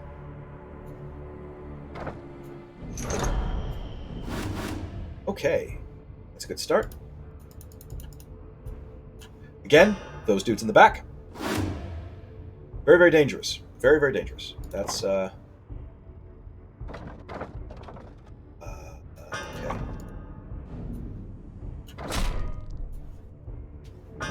I don't have enough card draw, and I need a little more.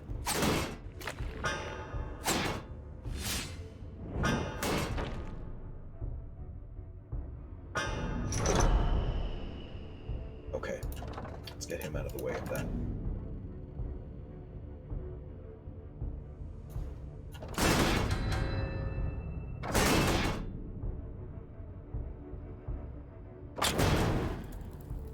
Not enough boom.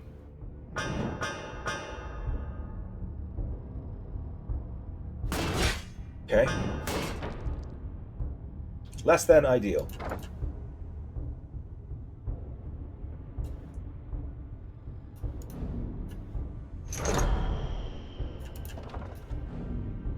Okay.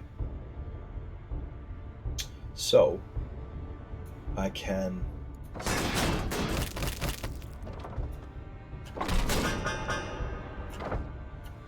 and still have a decent... Yeah, okay. Still have a decent discard for that. Alright, not thrilled with the damage that's coming in. Not at all thrilled with the damage that's coming in.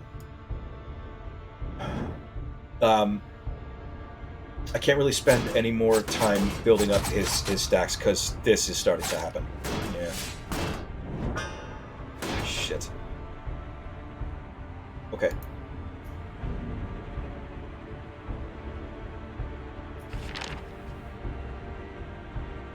Fortunately, what's in my discard pile is... what's in my draw pile is not worth... what's in my draw pile is not worth synergizing. That's a shame. That'll get some health back.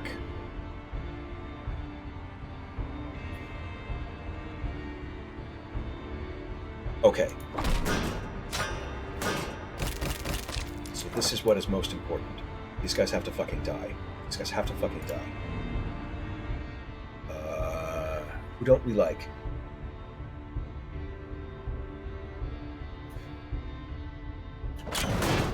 Decided not to like you.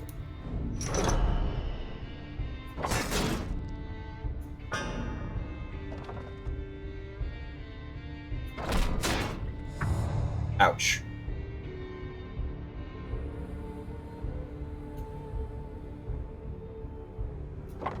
I turned off. I turned off her her constant stream of very small amounts of health every time she takes damage from poison, because she's got no fucking armor left. So it's going to be sort of like losing the point of actually even having it running to begin with. Turn it right into a bunch of armor. Good to go. Good to go. Good bear. Happy with you, bear. Okay. Let's get some shit out of the way. Oh, hey! That's perfect. That's absolutely fucking perfect. Let's... Nope. Okay. My only problem right now, I want to lay into these guys, but I don't have any oh, hey! I don't have any red or pink powder to really make it worthwhile.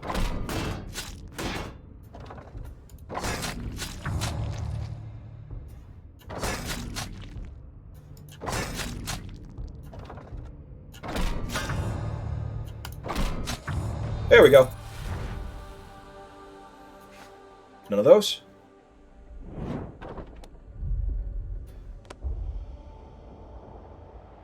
I'm not going to take any of these things. I already know without even looking at it. I'm not going to take any of those things. I am trying to hit every possible encounter. I need to know. I need to know if there's an upgrade for that pickaxe. Yikes. Okay.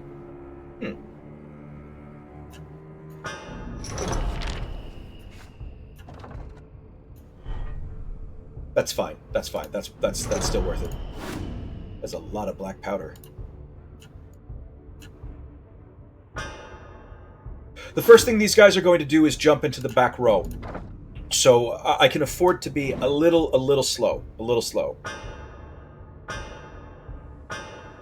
Now it's going to follow them into the back, and the first thing they're going to do is basically poison their weapons and throw a whole lot of poisons on. As it turns out, my bear, who not only gives regen from, well, not regen, actual health from taking poison damage, but also she could consume it all. So, yeah, we're okay.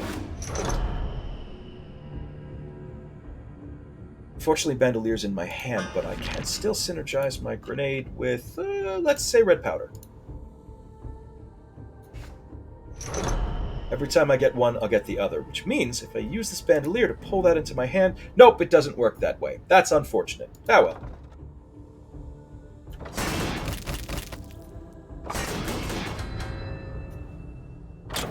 I was hoping to pull that that other red powder into my hand.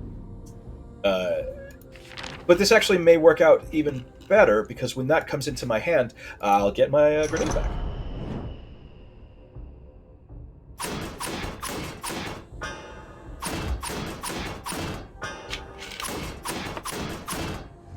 Woo! Go ahead, turn all that poison right away. No thank you. Alright, so what are you doing? It's... Okay. So it's going to be 45 damage coming to the rank, with no modifiers on my side. That's good.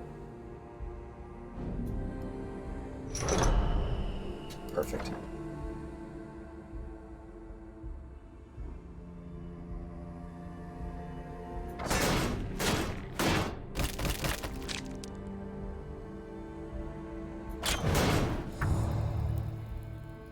They concern me most. These guys in the back concern me by far the most, because they're just gonna keep throwing poison all over the goddamn place, and I don't want to deal with it. Also, you don't have entrenched, do you?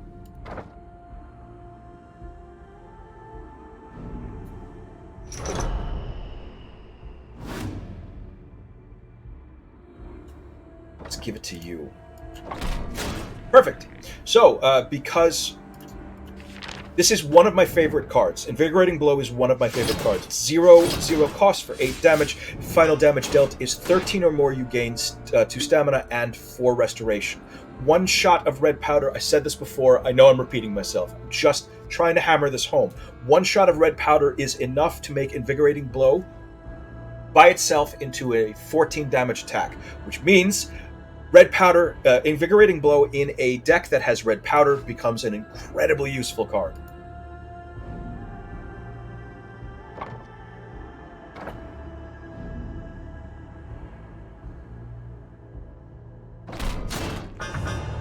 Just want to make sure you don't fucking do anything else. Okay.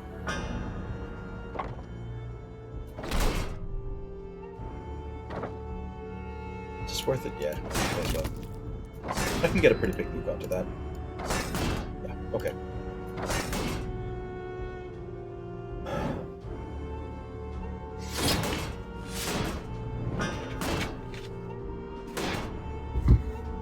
Okay. That's a good hand. That's a lot of cards. Let's begin with her. Let's make some room. I'm going to make some room so that I can start adding other shit in. Okay, and let's also get some card draw from you, and you can. Okay, so.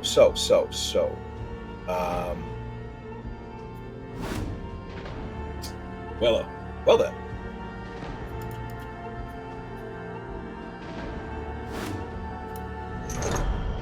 It's a shame that I had to do that particular way. You know what? I'm okay with it, because I want to keep this red powder in my hand. There we go. And let's also just push them into the. Let's not deal with them at all.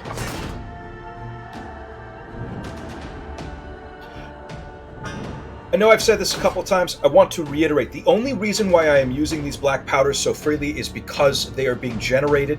They're ghosts. They're being generated by Powder Keg and by Deadly Cargo. So those permanently ruined cards, they don't land in my deck. If I had black powder that was an actual black powder that is the actual card, not a ghost card, never fucking cast that card, because you can only cast it once.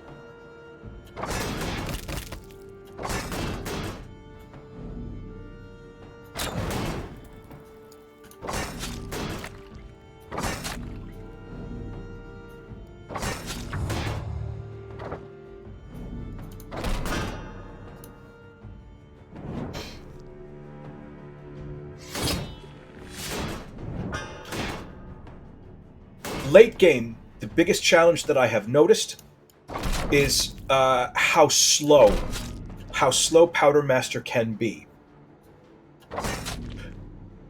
The upgraded armor goes a long way towards helping with that, because it doesn't feel like quite so much of a race. No. Not tight formation. And none of these either.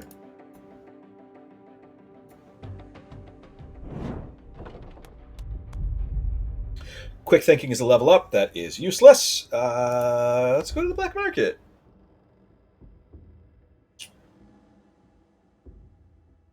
So, swapping talents is a pretty interesting... Okay, so swapping talents is a really interesting way of getting racial talents, or talents that are racially gated. Like, for example, I mentioned Wolf's Sever before, onto someone else. In this case,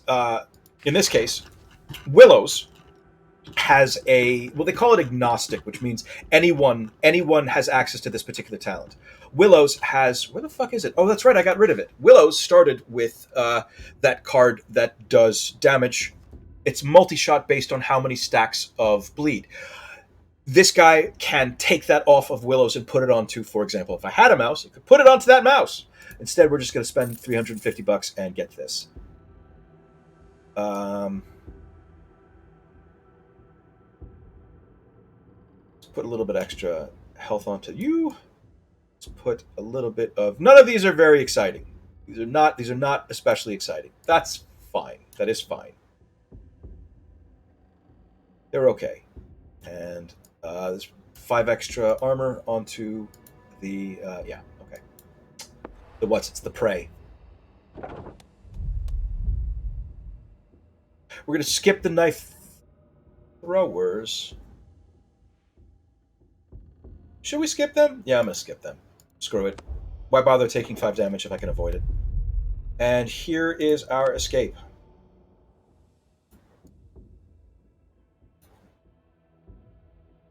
Alright, I don't think I added any chains to my deck. So that means I think that the total amount of chains I have in my deck may in fact be 2. Good. I can use Synergize. to bind the 2 chains together. I could if one of them wasn't in my hand. But instead, I'm going to do the intelligent thing and bind my grenade to my bandolier.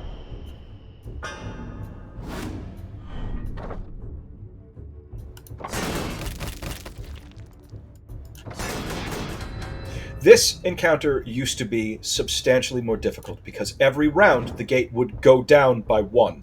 So you were... It's a panic event because this room is constant. It's...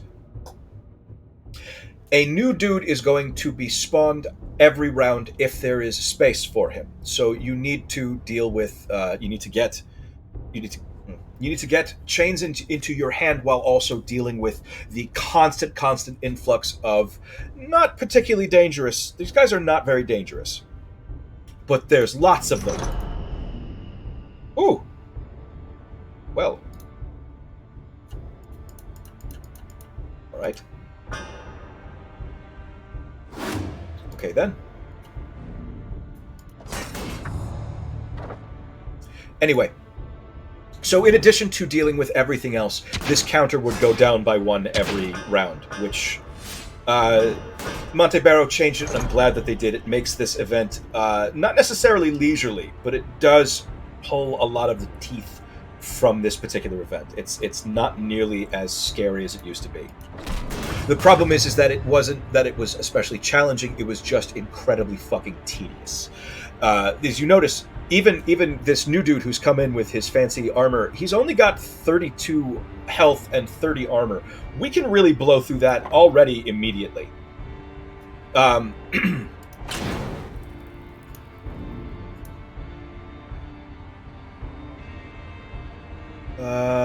do I want to do here?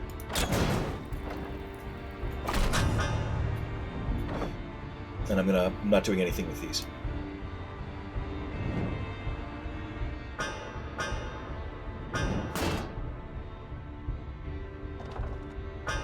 Just basically became a test of, do you have enough card draw to get the fuck through with this? Who has got the next good-looking? You do. Okay, so let's get that into your hand. A little bit extra. Boom. And that's basically all we're doing this round. That's okay.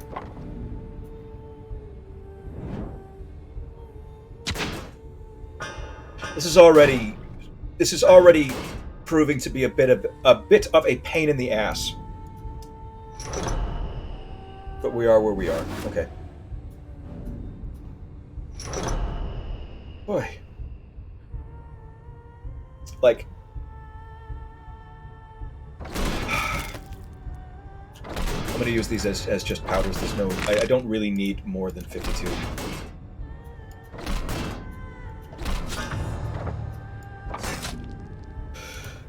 All right, settle in, folks. It's going to take a minute. Look, guys, it's the chain. Yay.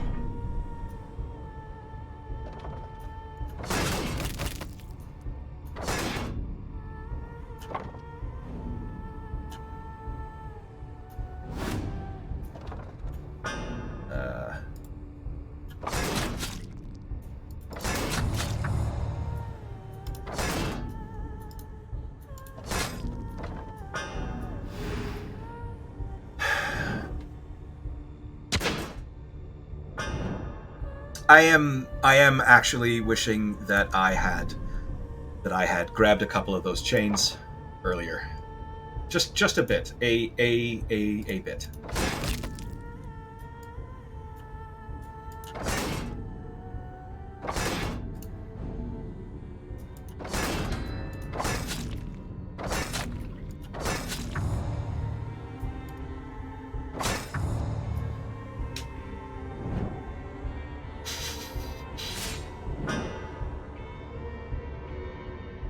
God.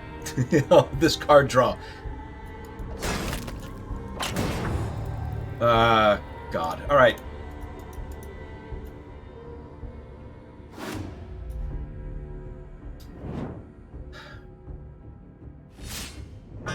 Imagine this, only also every round it ticks down by one. It's it wasn't great.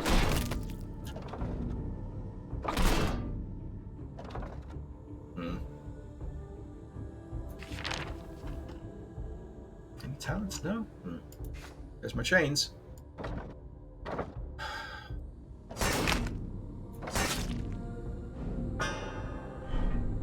One more! Here we go, guys. So an interesting thing just happened I want to point out. I want to point this out, okay, because I think it was really cool. My bear up here has an effect called Lore Master. Nope, that's Synergize. Where's Lore Master? Here it is. Lore Master, every single time any character draws a talent, not generates a talent, by the way. That is an important distinction. The person who owns that talent gains 2 stamina. My bear was at 0 stamina. I clicked a card to draw some. I drew some cards. I manually drew some cards. Execute came into my hand. Execute is her talent. She immediately got 2 stamina. It's just a really, really cool effect. And we're finally fucking done.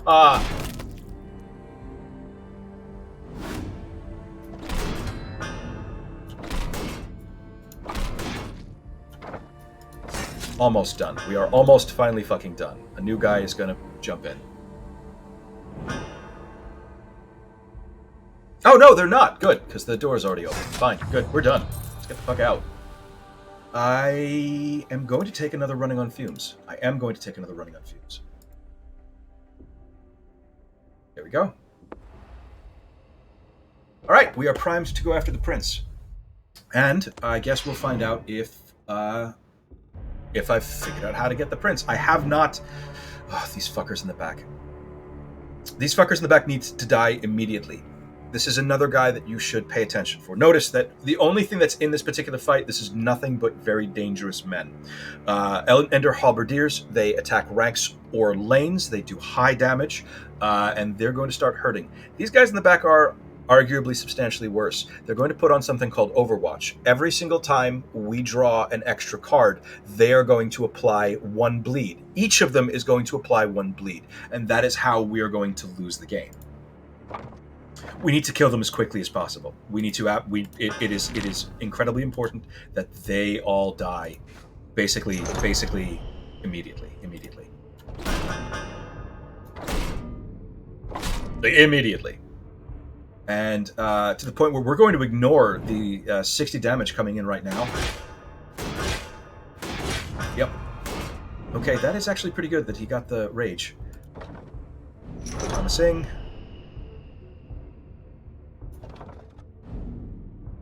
Okay.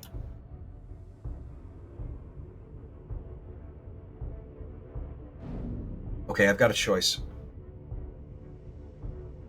I can stack up a bunch of boom right now, or I can layer a lot of red powder and possibly kill at least one of them. I'm going to go with the boom. I think that might not be the best idea, but it's the choice that I've made, and I'm going to stick with it. I don't have a choice but to stick with it. I'm going to need to be real careful about extra card drawing.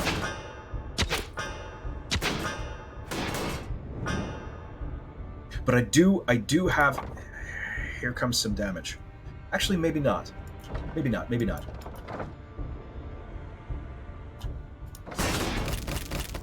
Yes, maybe not. Oh, good. Oh, you beauty. We are going to take just a little bit. Ugh. It's actually not so bad. They all layered it onto Willows, who doesn't take bleeds. I'll take it. I am not gonna. It's not time to cast these. It's not time to cast the black powders yet.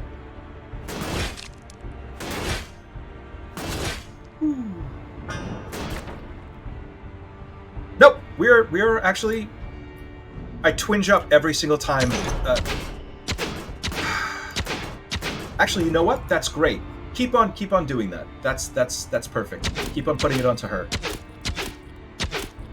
Perfect.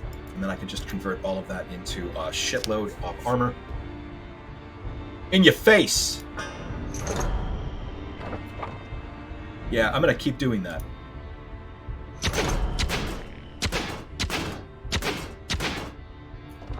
Do I have any more? I do. Hey. Perfect. Okay, excellent. You are all set and just where I want you to be.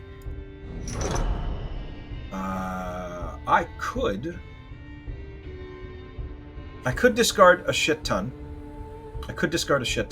Or I could just...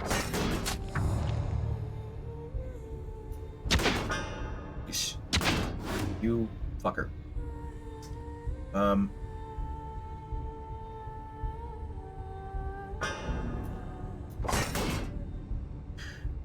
you close to being in danger? I think you might be close to being in danger. All right, let's prep these guys for next round and just throw a bunch of dust in his face.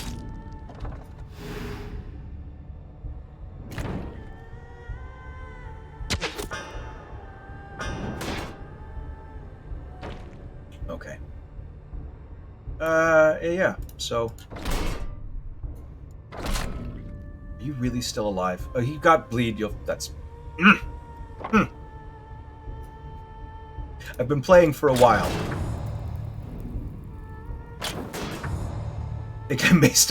I may be starting to lose my grip on things. Can I just push you? Do I have anything that'll push you? No, I don't. That's unfortunate. That's fine.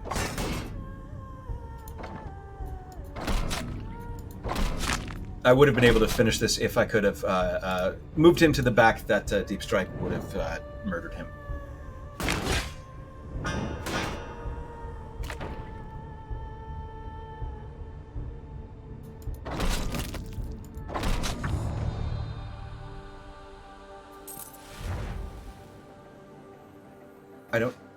I don't need another one of any of those, but those are all the second wind is great, and that second invigorating strike would have been fine, but no. I'm comfortable with my deck where it is. Not a very good opening hand. Not really that great. Oh, god damn it. I forgot to hit this first.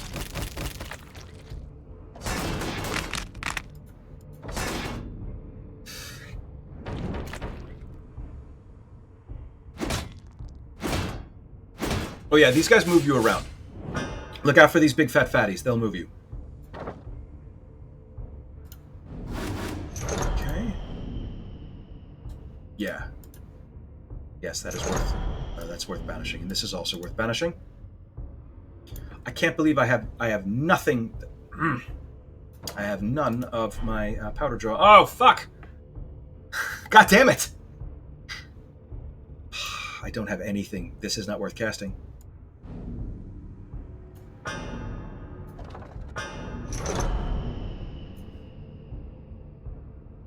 You don't have entrenched. Juggernaut. God damn it.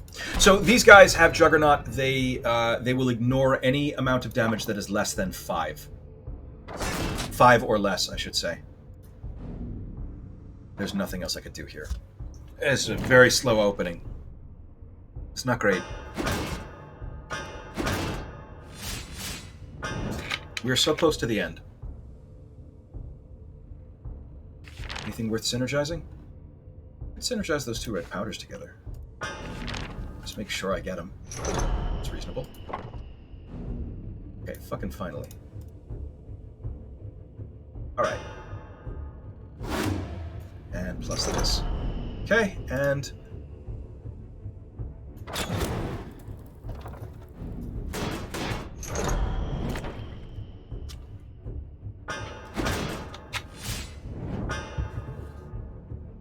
Okay, good.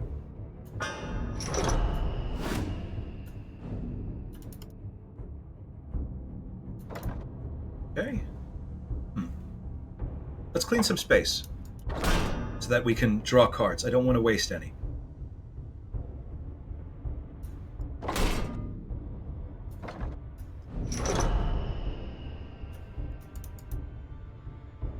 I think I'm probably beyond a point where I really need to stack any more boom. I think at this point we can just start murdering people. I think that's wise. I'm going to step away for 1 second and grab a drink. Please give me a moment.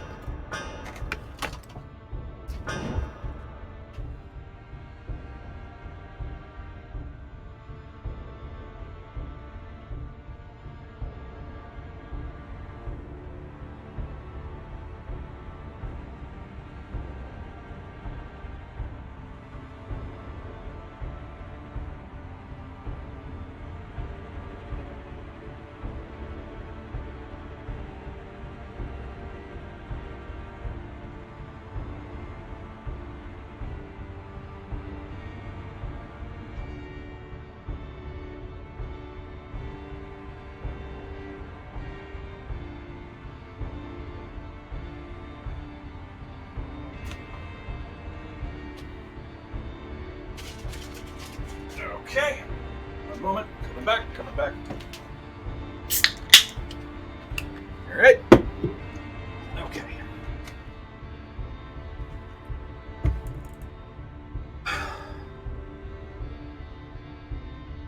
Okay. Where were we?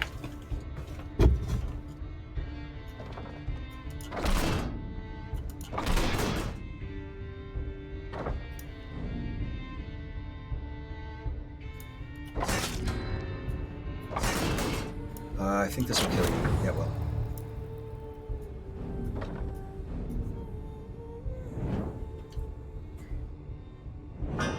By this point in the base game, I find things generally start to speed up. You go through these encounters much faster, usually because you've got, all of your characters have come online. You've got a lot of, hopefully you've managed to build yourself into a couple of interesting combos. But because all of this is really boiling around waiting for my Powdermaster to get up decent enough stacks of boom and then have his bombs in his hands, shit gets a little slow on Powdermaster runs. It's interesting. It's much more, it's much more methodical. Also because there's no spread for the incoming actions. All incoming actions, for the first 2 entire streets, all incoming actions were all coming at one guy. Anything? Yeah, actually, something. Nope. Oh, by the way, very, very important to point this out. I'm going to try that auger. Very important to point this out. Hold on. So, where was it? Lore Master, every time you draw a talent card, the wielder gains 1 stamina, right? Okay, so Instinct, draw this character's next talent card from your draw pile. This card does not trigger Lore Master. Okay? It does not trigger Lore Master. Where is it? This card, draw 3 cards. Banish a card, draw 3 cards, banish. If I draw a talent card with the 3 cards that I draw here, it will trigger Lore Master. Running on Fumes also will trigger Lore Master. Reserves will trigger Lore Master. Second Wind will trigger Lore Master. I don't think Synergize triggers Lore Master. I don't think it does. But what is most important, do not pick up Instinct just because you have Lore Master and you think this is going to be a guaranteed way of... It's like a stamina potion. It's a guaranteed way of getting an action back into my... No, it's not. It doesn't work. I tried it already. I am passing my bad times. I'm giving you the knowledge from my bad times. Let's go with the auger.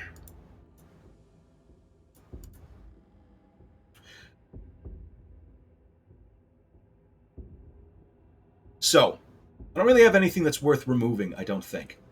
I also don't have anything that I particularly want to re-roll. What lies ahead? This can be a number of different things. It can be a combat... Oh, yep, there we go. It's combat. Yep. Okay. I have gained Lunar Eclipse. Lunar Eclipse? What the fuck is that? It's not a combat. What is Lunar Eclipse?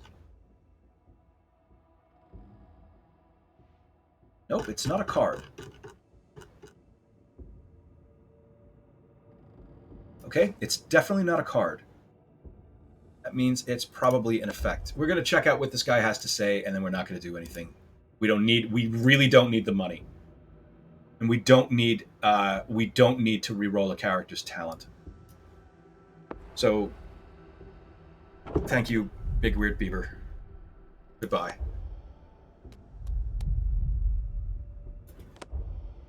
Okay. Let's see if any of these guys are worth taking along. Kaylin Burrows. Strike 1. Got a lone wolf, and this is she's not going to be solo, so this is useless. This is not useless, but mostly useless. This is useless. No, we're not taking her. And we're not taking him either. Yep, we are not taking this wolf. That is unfortunate. And we are... It's a big maybe on the bear. That's a big maybe on this bear. This is a maybe. This bear is maybe. This is a maybe bear. Spiteful is useless. It's just... Spiteful and Battle Tempo are way too fiddly to be of any use at all. They are... it would be a wasted draw. That Strange Mist is a nice way of healing. We already have plenty of heals. It's the Quarterstaff that I'm mostly interested in because it's got move swap target to a different position. It is CC. It is crowd control. And I don't currently have really any of that. Bastion is not that bad. I can put him in the front row. And have everyone else in the back row, and he can gain an additional... Idris? I'm going to say Idris is a guy. Yeah, Idris is a guy. He's going to gain 15 additional armor. I do have a spare superior armor in my backpack. That would go on him. And Brawler is not bad. Blessed is it's okay. It's okay. My biggest concern about this is that I'm going to be adding 2 talents that I am thoroughly uninterested in and will never cast. They are potentially discard fodder, but they are absolutely banish fodder. You know what? I'm going to take this bear. Idris Terrawin, welcome to the team. You are already, you have such massive, massive shoes to fill. You know what? I'm not going to keep the Warbow because I have Idris's, I have his talents Motherfucker. Really? Oh no.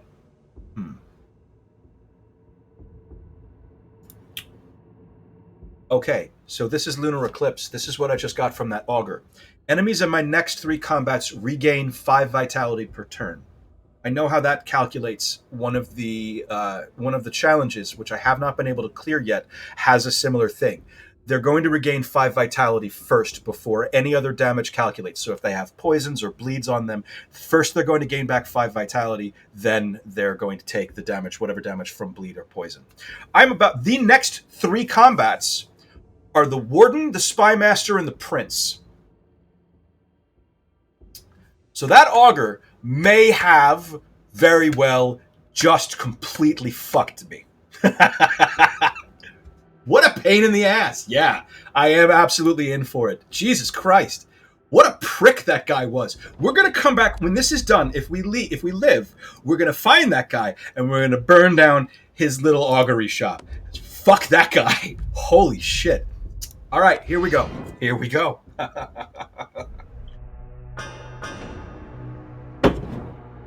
Okay. Okay.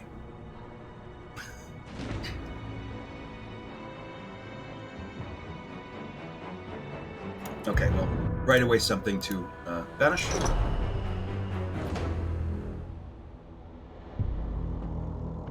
Okay.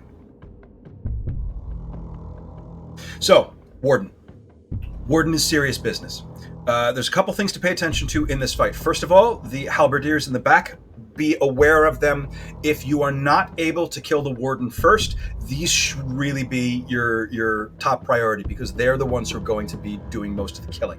These guys in the front, if you have a weasel with you, be warned that everyone in the front row has Magnificent Plate. Magnificent Plate, as long as that character's armor is above 60, they cannot gain any bleeds. So if you have been relying heavily on weasels to get you to the end, be forewarned that you want to hold back on all of your bleeds until you start working down their armor. I don't have enough stuff in my hand.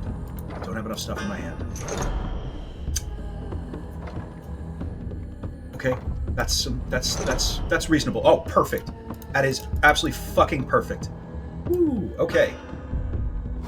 Also important, notice that this bannerman is in here. Pay attention to this motherfucker, because he will banish the first card that you play.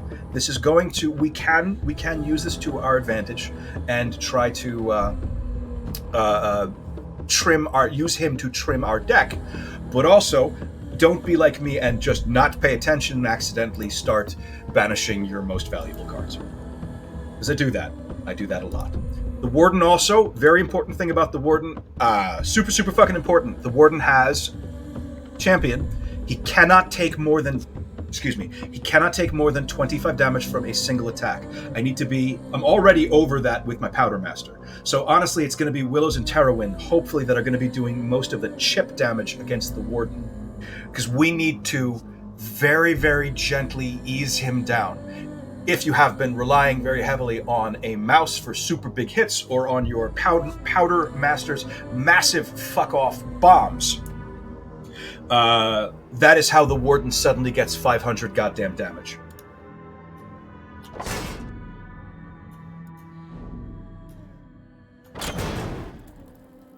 Okay.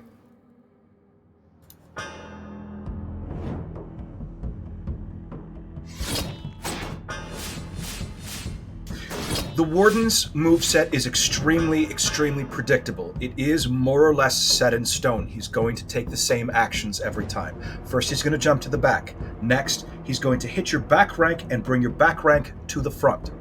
Next, he is going to disrupt your guys, put a whole bunch of cripple and winded on everybody. Next, he's going to steal the highest armor from one of his guys. Whichever one of his allies has the highest armor, he's going to steal that armor, and then he is going to do an attack that, god damn it, I can't even talk straight. He's going to deal damage equal to his armor, and that is when your guys just start dying.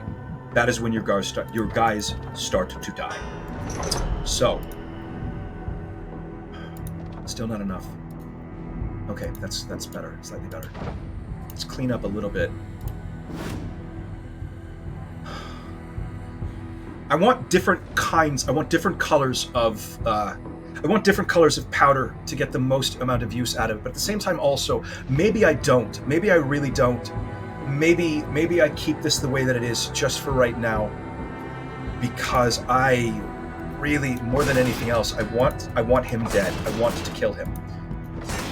And if I boost Boom too much, I am going to make that very difficult on myself. So let's slowly nickel and dime him down.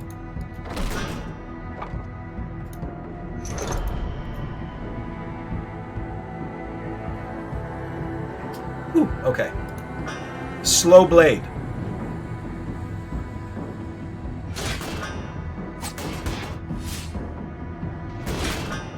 This is still okay. My hero is load-bearing. He, as long as he is still alive,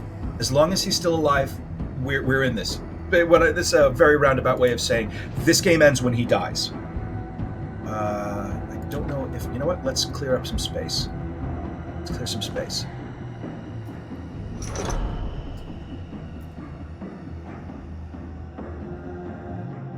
See, Battle Cry, he's about to do some... Well, he's going to do some unpleasant shit. What did I just get rid of?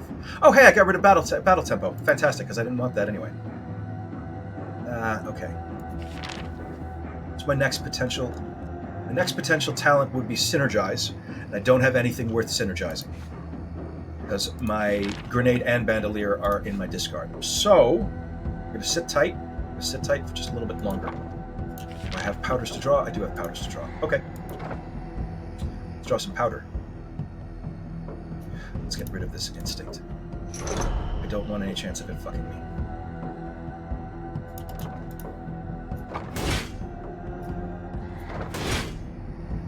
Take extra special care on this encounter. You don't want, because it's very, very easy to misplay one round and accidentally give the Warden an absurd amount of armor. It's bad, yo.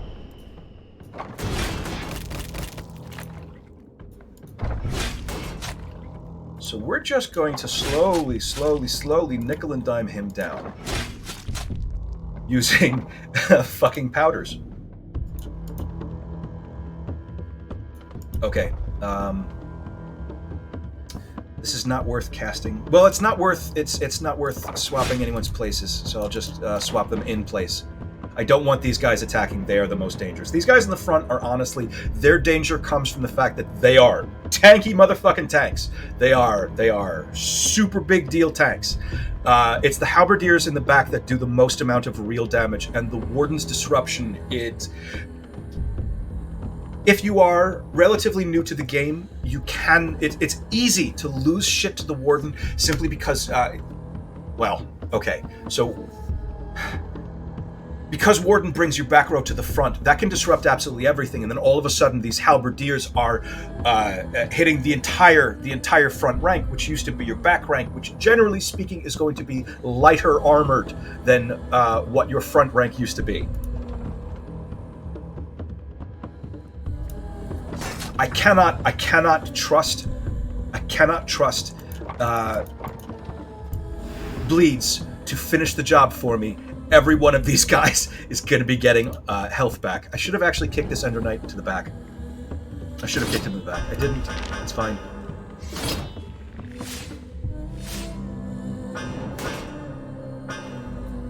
Okay. So first off, let's get that off of you.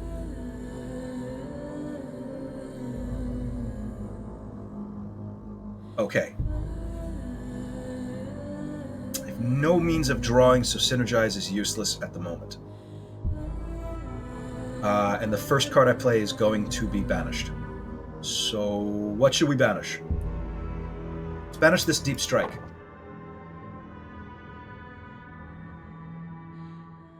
Let's banish this Deep Strike against the Halberdier. And not give the Warden a whole bunch of armor. He's going to be... He's doing armor damage. He's going to give everybody a bunch of winded, and he's going to be clearing all of his stacks of debuffs. So if you have been relying on building up a shit pile of bleed and poison onto the Warden, at this point in the process, he takes all of that shit off. So if you had been layering poisons or bleeds, you got to start over.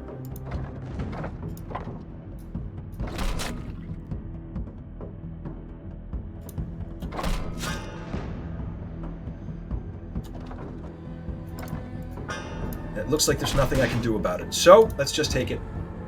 Here it comes.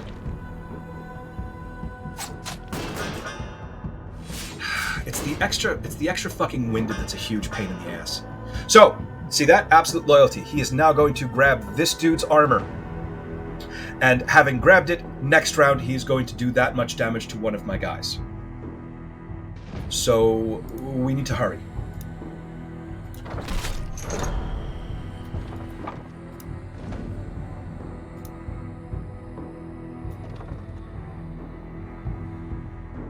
Okay. So here's the first thing I'm going to do. I'm going to blow him into the back rank, and we're going to delay that as long as possible, because he's pretty close to dead. Gently, gently, gently. Very, very slowly. Careful, he's a hero. Sink him down into his grave.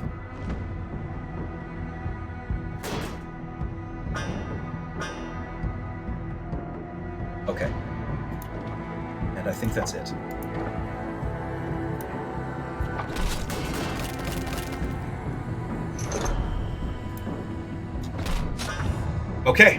Okay, and we are completely out of the woods on this fight. Let's get rid of let's start clearing shit up.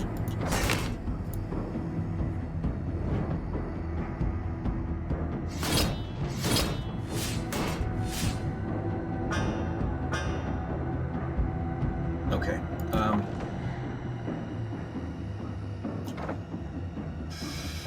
Well, yeah. Go ahead and you can go ahead and you can banish that block. That's fine. You can also fucking die. I hate you.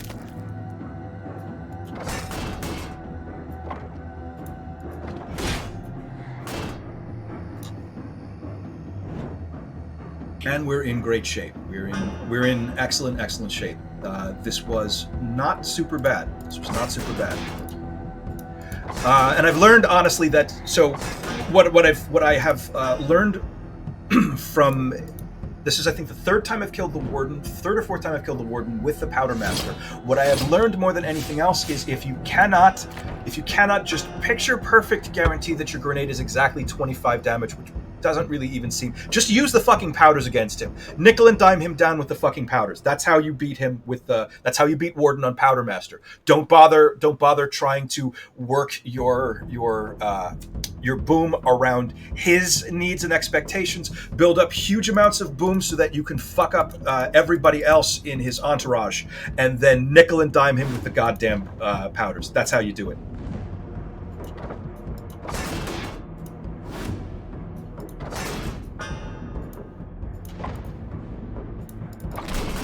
And this is going to take a couple extra seconds.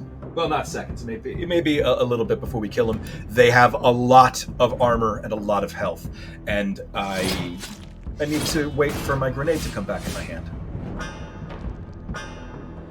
And they are doing not insignificant amounts of damage, actually. Now that I notice it, because they have been gathering strength this entire time.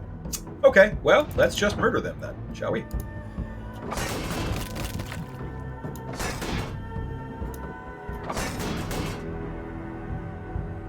Both coming in on him, so calculating. Nope. A brace is what I meant to say.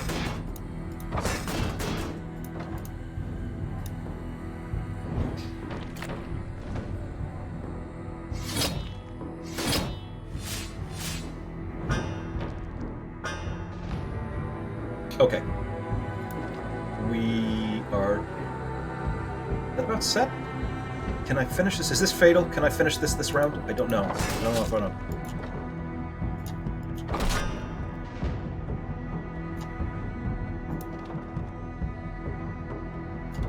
I could really. Nah. just not gonna show off. Just fucking kill the guys. Just fucking kill the wolves. Make them dead. All right. Can't afford it. That's a shame. Oh, that's it. Even bigger. Well, that doesn't matter. Just 5 extra cripple. I say this every time. I'm going to say it again this time.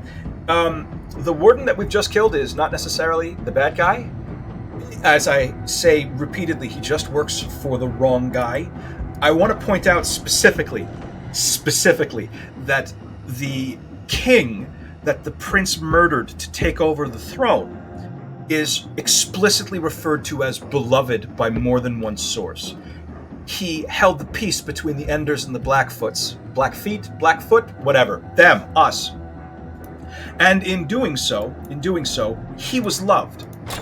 The warden, my assumption, is the captain of the guard. And there's a strong chance that unless the warden was, well, actually, that is possible, if the warden helped him kill the king. But I figure he just... The prince is kind of a wheezy little prick, so I figure he probably just poisoned him. It is entirely possible that the captain of the guard, the warden that we have just killed, was the warden for the previous beloved king, and beloved kings don't tend to have hated captain of the guards, generally speaking. So we've just killed someone who may have been a lot more morally pure than us, but he's doing his duty defending the crown, even if the crown is a wheezy little prick. And here is our reward for killing the warden.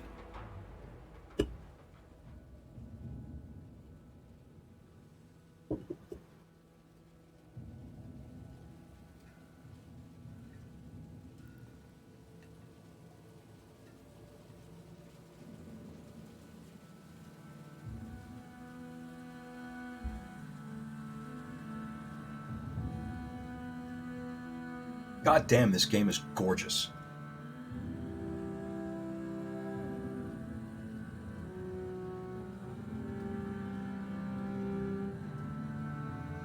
It is its own problem. I agree. That is absolutely true. He's in the way. We needed to kill him. He is following orders, and the orders he's following are, we're going to say, objectively incorrect. He is following orders potentially to burn the Black Church and murder people. It's possible. It's possible. But I'm just saying,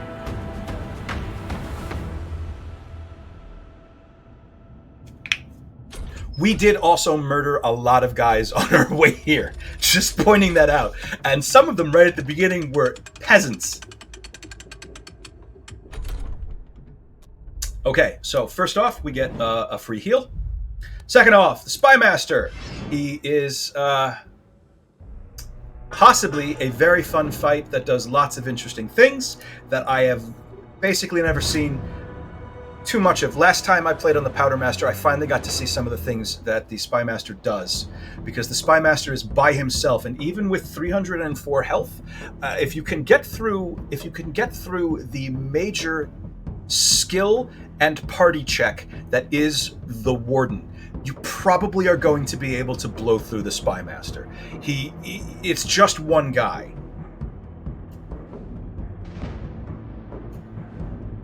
Holy shit. All that card draw, and not a single fucking powder. Terowin, what are you doing? What are you doing to me? Is everything okay? Do you want to talk about this?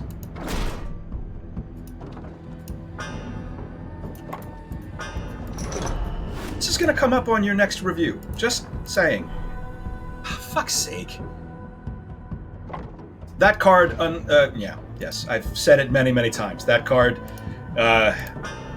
only pops when it is drawn. Well, it does not interact with Instinct. I really am probably not going to take Instinct along with Powdermaster.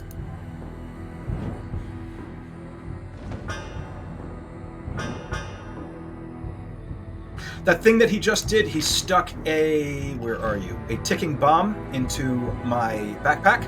It is going to deal 25 damage to the last character who played a card at the end of the round if it's not played. It's 5 skill and it banishes one way or the other. It's a pretty neat... Ooh, hey. It's a pretty neat mechanic. Bandolier and grenade together. There we go.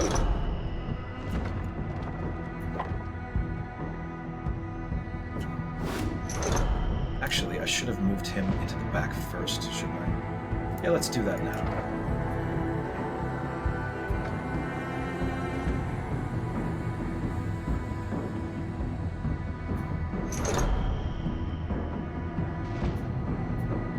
Or we can also just banish it. Perfect. There we go.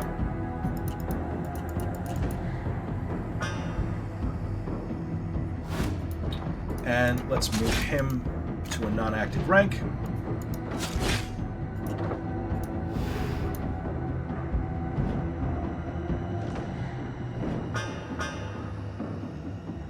Okay, and I think we can just finish this now.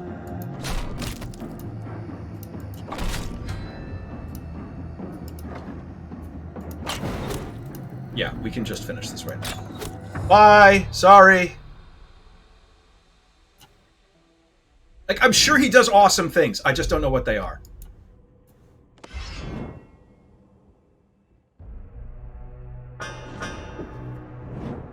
Okay.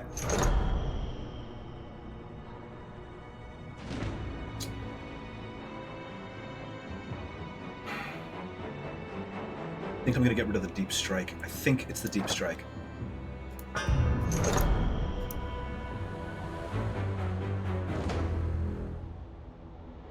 Who has the least? You have the least, and you're the most important.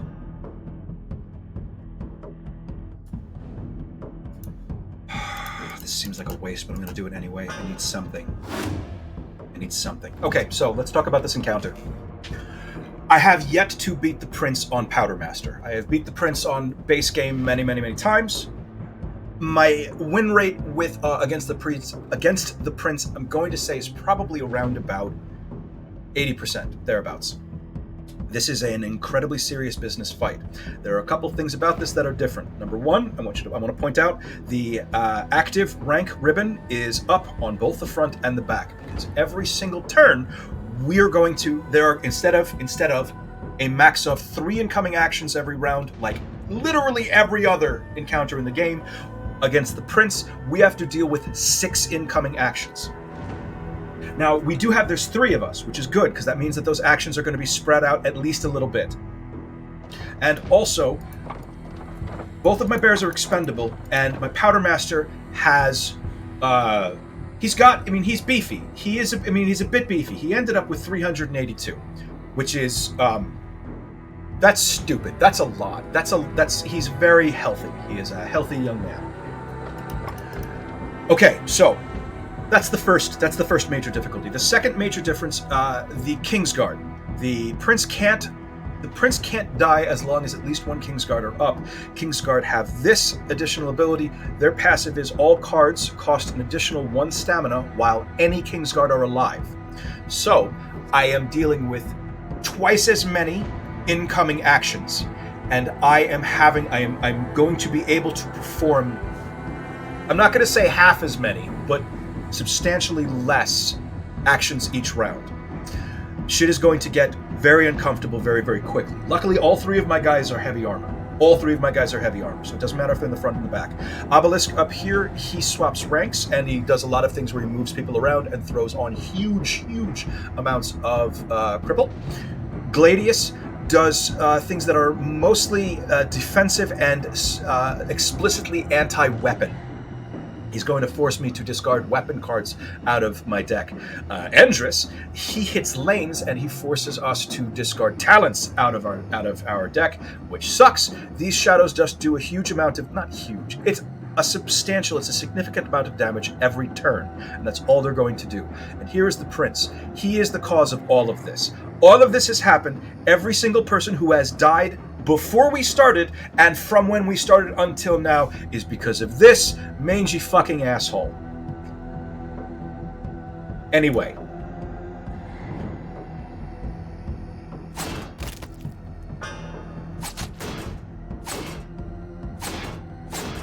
Okay, it's not bad. It's not bad. It's not bad.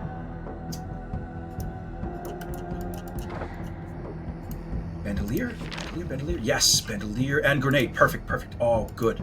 All right, so we're going to synergize bandolier and grenade together.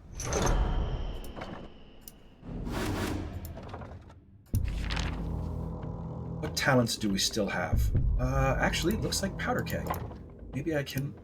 Yay! Powder keg. It's not optimal, but at the very least I know that I have a shit ton of red powder for later.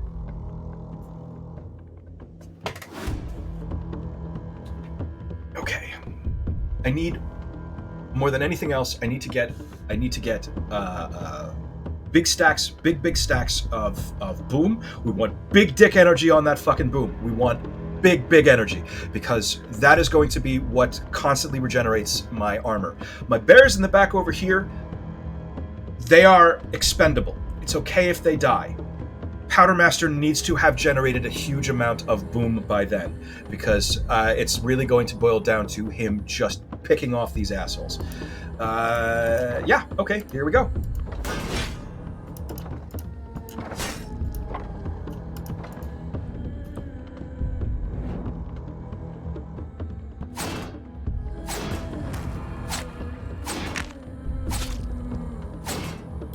Notice poor Willows is already fucking ailing real bad back there.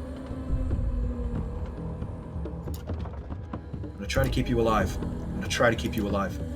I can't guarantee anything. I'm sorry. Quarterstaff is next to useless right now because both ranks are attacking, so...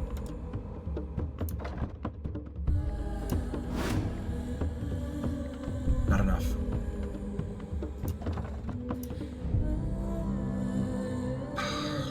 Do I have anything that banishes? I want this out of my hand.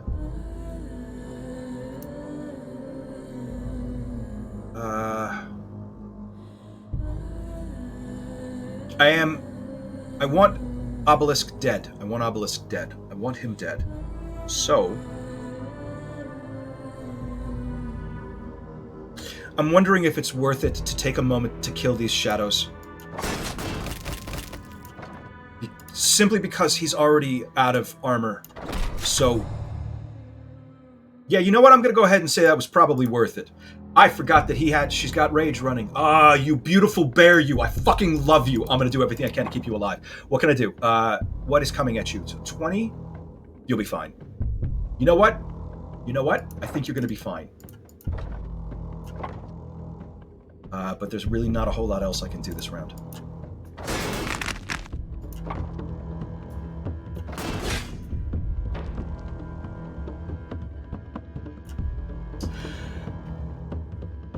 No, yes and no. For the most part, it's no, it's not more beneficial. It is not more beneficial. It is always going to end up being the same amount. Yes,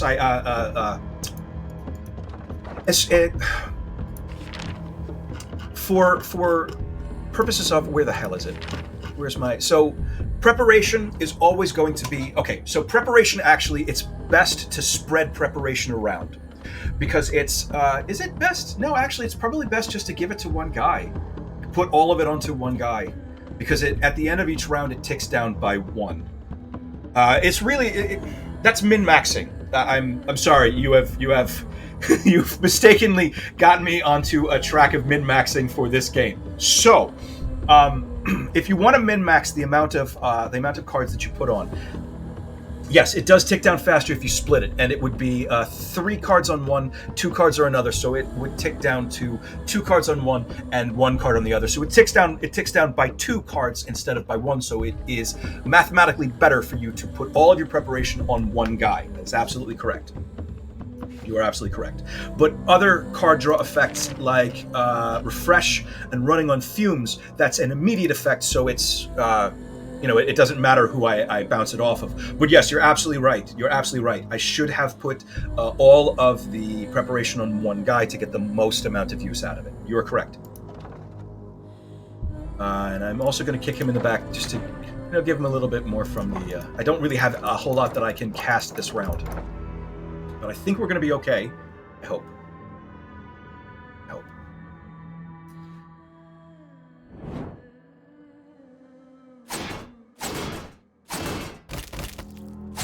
okay? Okay. All right. You're still with us. You're still with us, Willows. Oh, I'm so proud of you. Do I have something that banishes? I do. So, one of these guys, I think it's Endress, throws these into our deck. It counts as a talent, which means it does interact with Loremaster. Speaking of which, let's get Loremaster up. It's the same thing as the ticking bomb. It does 15 damage to if this card. During cleanup, if this card has gone unplayed and you notice it's very, very expensive, it's going to deal 15 damage to Willows. But we can just banish it.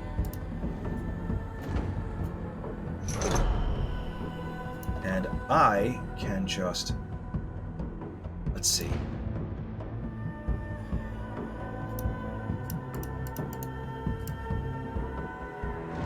Oh, I missed this one. That's my bad.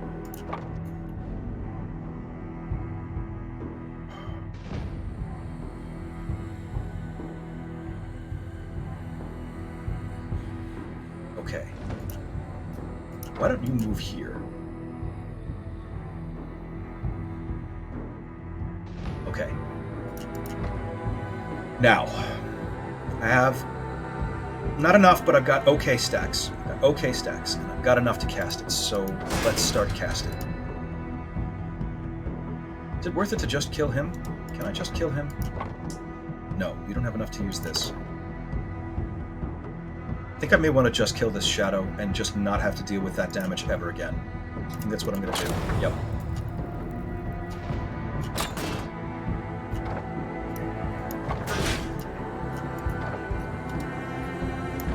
Okay.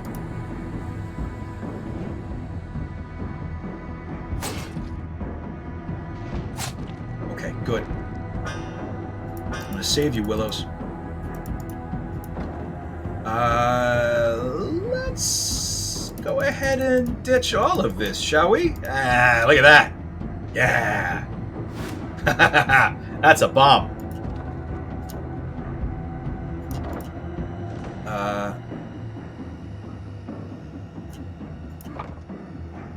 ahead and cast that. What are you doing? Okay. This is not enough to kill my kids. I'm not going to bother casting this just yet. It's not worth casting yet. And I really should have been aiming that towards Obelisk instead of Endress. I need to pay closer attention. But I'm... Yeesh. Ooh. Ooh. You still with me, girl? You're still with me. All right. Jesus Christ. I want her to live. She's been amazing. This fucking bear has been incredible.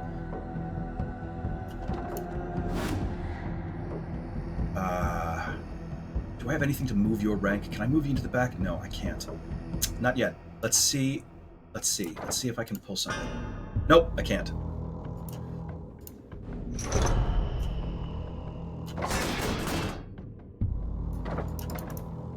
What's coming in? 18 damage? Okay. Alright. Yeesh. Shit.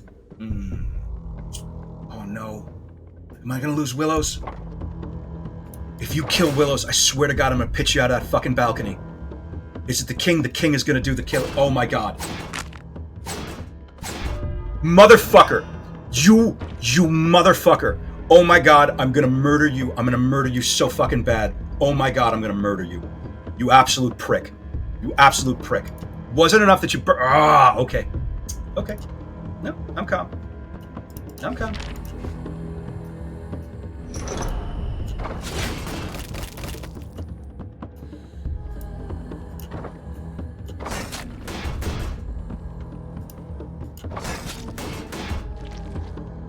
I'm calm.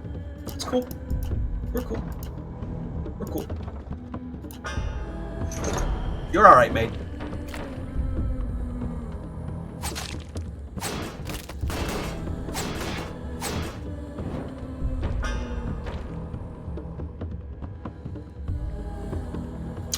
I'm a little angry. I'm angry. I'm angry with you. Oh my God, you motherfucker. So, you know what? I don't have any other powders in hand. don't you,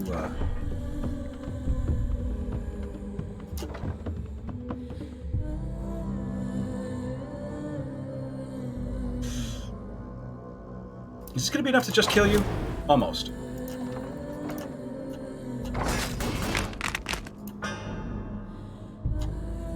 He will not die to his bleed because of Lunar Eclipse. But that's okay.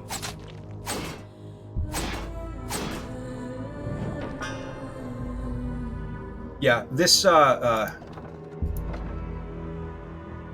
pretty sure this is about as far as they go. We're going to go ahead and just make sure that Obelisk is down.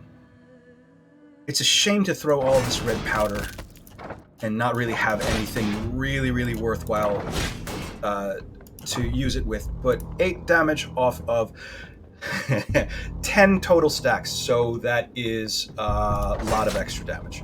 It's still off of only 8. It's not exciting. Damn it. It would have been nice if, I mean, it's 8 turning into 32 damage, which honestly, that's fucking great. That's 4 times as much damage.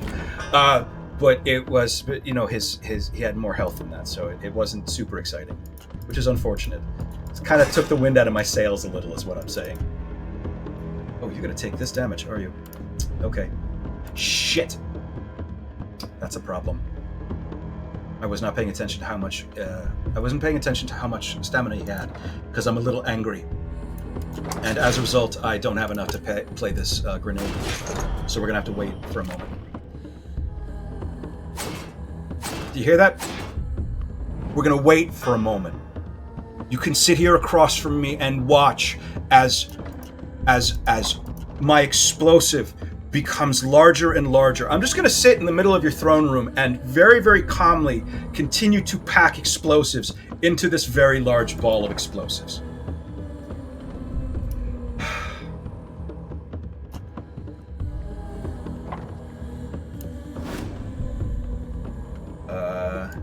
Yeah, I'm just gonna go ahead. Stuff more shit into it. Just a bit more.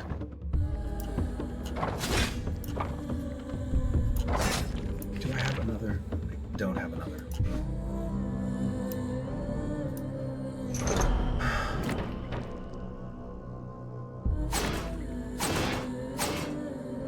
Hey, look at that! It turns out I have 388 max health, and you just killed my friend.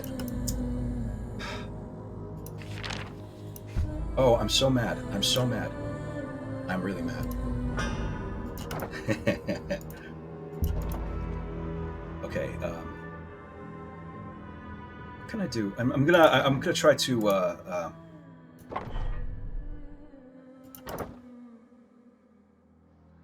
just gonna bounce into anything. I want to. So what I want to do right now, I want to have all 3 of these powders in my hand. I'm not sure. Okay, good. There we go. Let's make that bomb just a little bit bigger. No, it's cool. You just chill right there.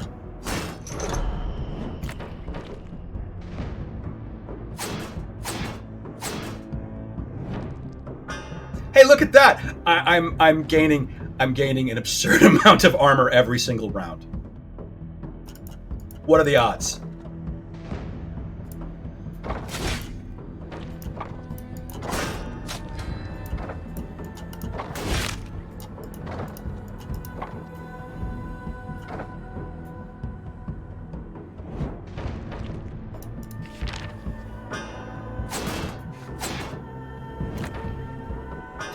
Just waiting for me. Oh, hey, look at that. It's my bandolier. Doop-de-doo.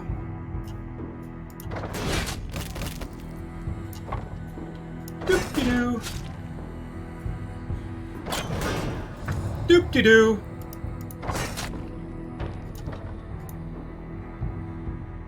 Uh-oh. I'm not kidding. I'm actually legitimately angry. That was a good fucking bear. It was a good fucking bear. She was just when I needed her. She was perfect. She was a perfect fucking bear.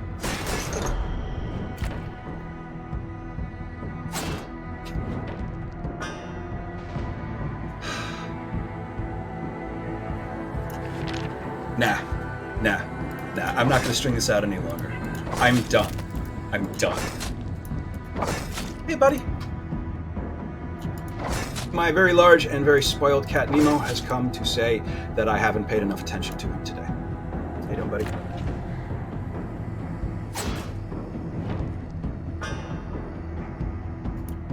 Oh, good. Fuck you.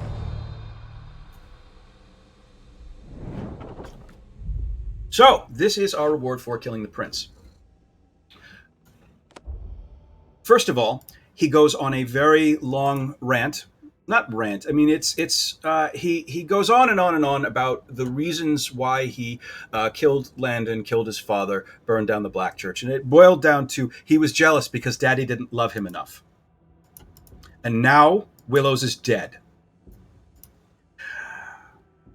So, I'm going to take a moment to talk about this very quickly. Each one of these three endings corresponds to a different reward. Ruin, justice, and mercy. Ruin, each one of these things is going to give you an additional starting gift. Sometimes persistent. It's a very, very powerful effect. Ruin enables you to ruin 5 cards right away. So if you're going for a ruin deck, you are already well on your way to being online. Justice doesn't make any fucking sense. It enables you to choose your first talent in advance. You don't get the first talent. You just choose it. I don't understand the purpose of it, except unless it's to give you a shot at a very early mulligan if you know that the talents that they're going to be offered are bad. And then there is mercy. Mercy is the one that you're going to take. No matter how angry you are, you're going to tell him everything is cool. You're going to tell him no harm, no foul. You're going to shake his hand. You're going to hug him. And you're going to say, you get to be king. Rebuild your kingdom. Because the reward for mercy is charity, which is 5 rerolls. Rerolls at the beginning of the game when your deck sucks and you want to there are certain cards that you want to get into your hand as quickly as possible. And mercy, charity from mercy, enables you to get those cards. It's an extra chance of getting decent cards into your hand. We already have mercy. So what we're going to do is we're going to fucking murder him and we're going to throw his corpse over the side of the balcony because her name was Willow. I'm going to fucking kill you. Oh my God. Just toss him over the fucking balcony. What a prick. I love that bear. That bear was great. Goodbye, bear. Getting a little misty here. There's no shame in having difficulty with the prince. There is absolutely no shame. Yeah, fucking yes, absolutely. I'm going to do that right now. What a fucking great bear. She was amazing. Such a great fucking bear. Anyway, so there is no shame in having difficulties with the prince because there are suddenly 6 actions incoming. Keeping track of the kind of damage everyone is going to get becomes incredibly chaotic, real fucking confusing. So you can sort of lose track of all of the different effects that are going to get laid on top of you, plus all of the damage, plus your characters are going to get shuffled around. It's very easy to start losing. And once you start losing on the prince, it's easy to continue losing. The major difficulties are, this is the macro game. There's the micro game and the macro game. The micro game is your hand right now and how you can best play it. The macro game is building a viable team. The macro game is, you know exactly what is at the end of the tunnel. The end of this game is the warden and then the prince. You are going to have to first you're going to need to make sure that you have the ability to... Your backline needs to have some survivability because your backline is almost guaranteed to become your front line. And that's how you start losing guys on the warden. Your backline, you have been lulled into a false sense of security. The 3rd Street has been warning you. Look at all these guys who can hit your back row. Look at all these fat fatties who can shuffle your guys around. Start finding ways of dealing with this because the warden, It is a pinnacle challenge. It is a primary challenge that you're going to need to deal with the Warden. The second fucking thing he does is take your back row, put it into the front, and then his halberdiers just carve up your back row. Just murder everyone who used to be in your back row. It's rough. And also, you don't gain any experience off of the Warden or the Spymaster or the Prince. So whatever your party looks like when you walk into that encounter, that's what it's going to look like. In best case scenario, that's what your party will look like when it walks into the Prince. For the Prince, in advance, you're going to need to deal with everything. You're going to need to deal with a lot of shuffle. You're going to need to deal with a huge amount of incoming action. So you're going to want to have some emergency defenses. Your back row needs to have better armor than just the light armor that they started with, or superior light armor. Light armor is good, but it's a crutch. You want to get rid of it as soon as you can. As soon as you have something like steadfast or soldier's heirloom is a really, really good one. In some cases, even survivalist gear. Anything that enables you to have passive armor generation per round, anything that just extends your lifespan, anything that puts off taking red damage. You also know on the Prince is going to force you to deal with twice as many actions, and it's going to severely hamstring the amount of actions that you can put out because everything is more expensive. So that is the macro game. You know what is waiting for you at the end of the tunnel. You need to make sure that you have some kind of countermeasures in your deck. This is the first time I've killed Prince with the Powdermaster. He is a lot of fun. I like him a lot. I am considering doing other challenge runs with him. This is not the only game that I play, and I do want to show off other games, but the DLC is out now, and it's on sale right now, so there's a strong chance that people might discover this game, and I hope that you do. It's a great fucking game.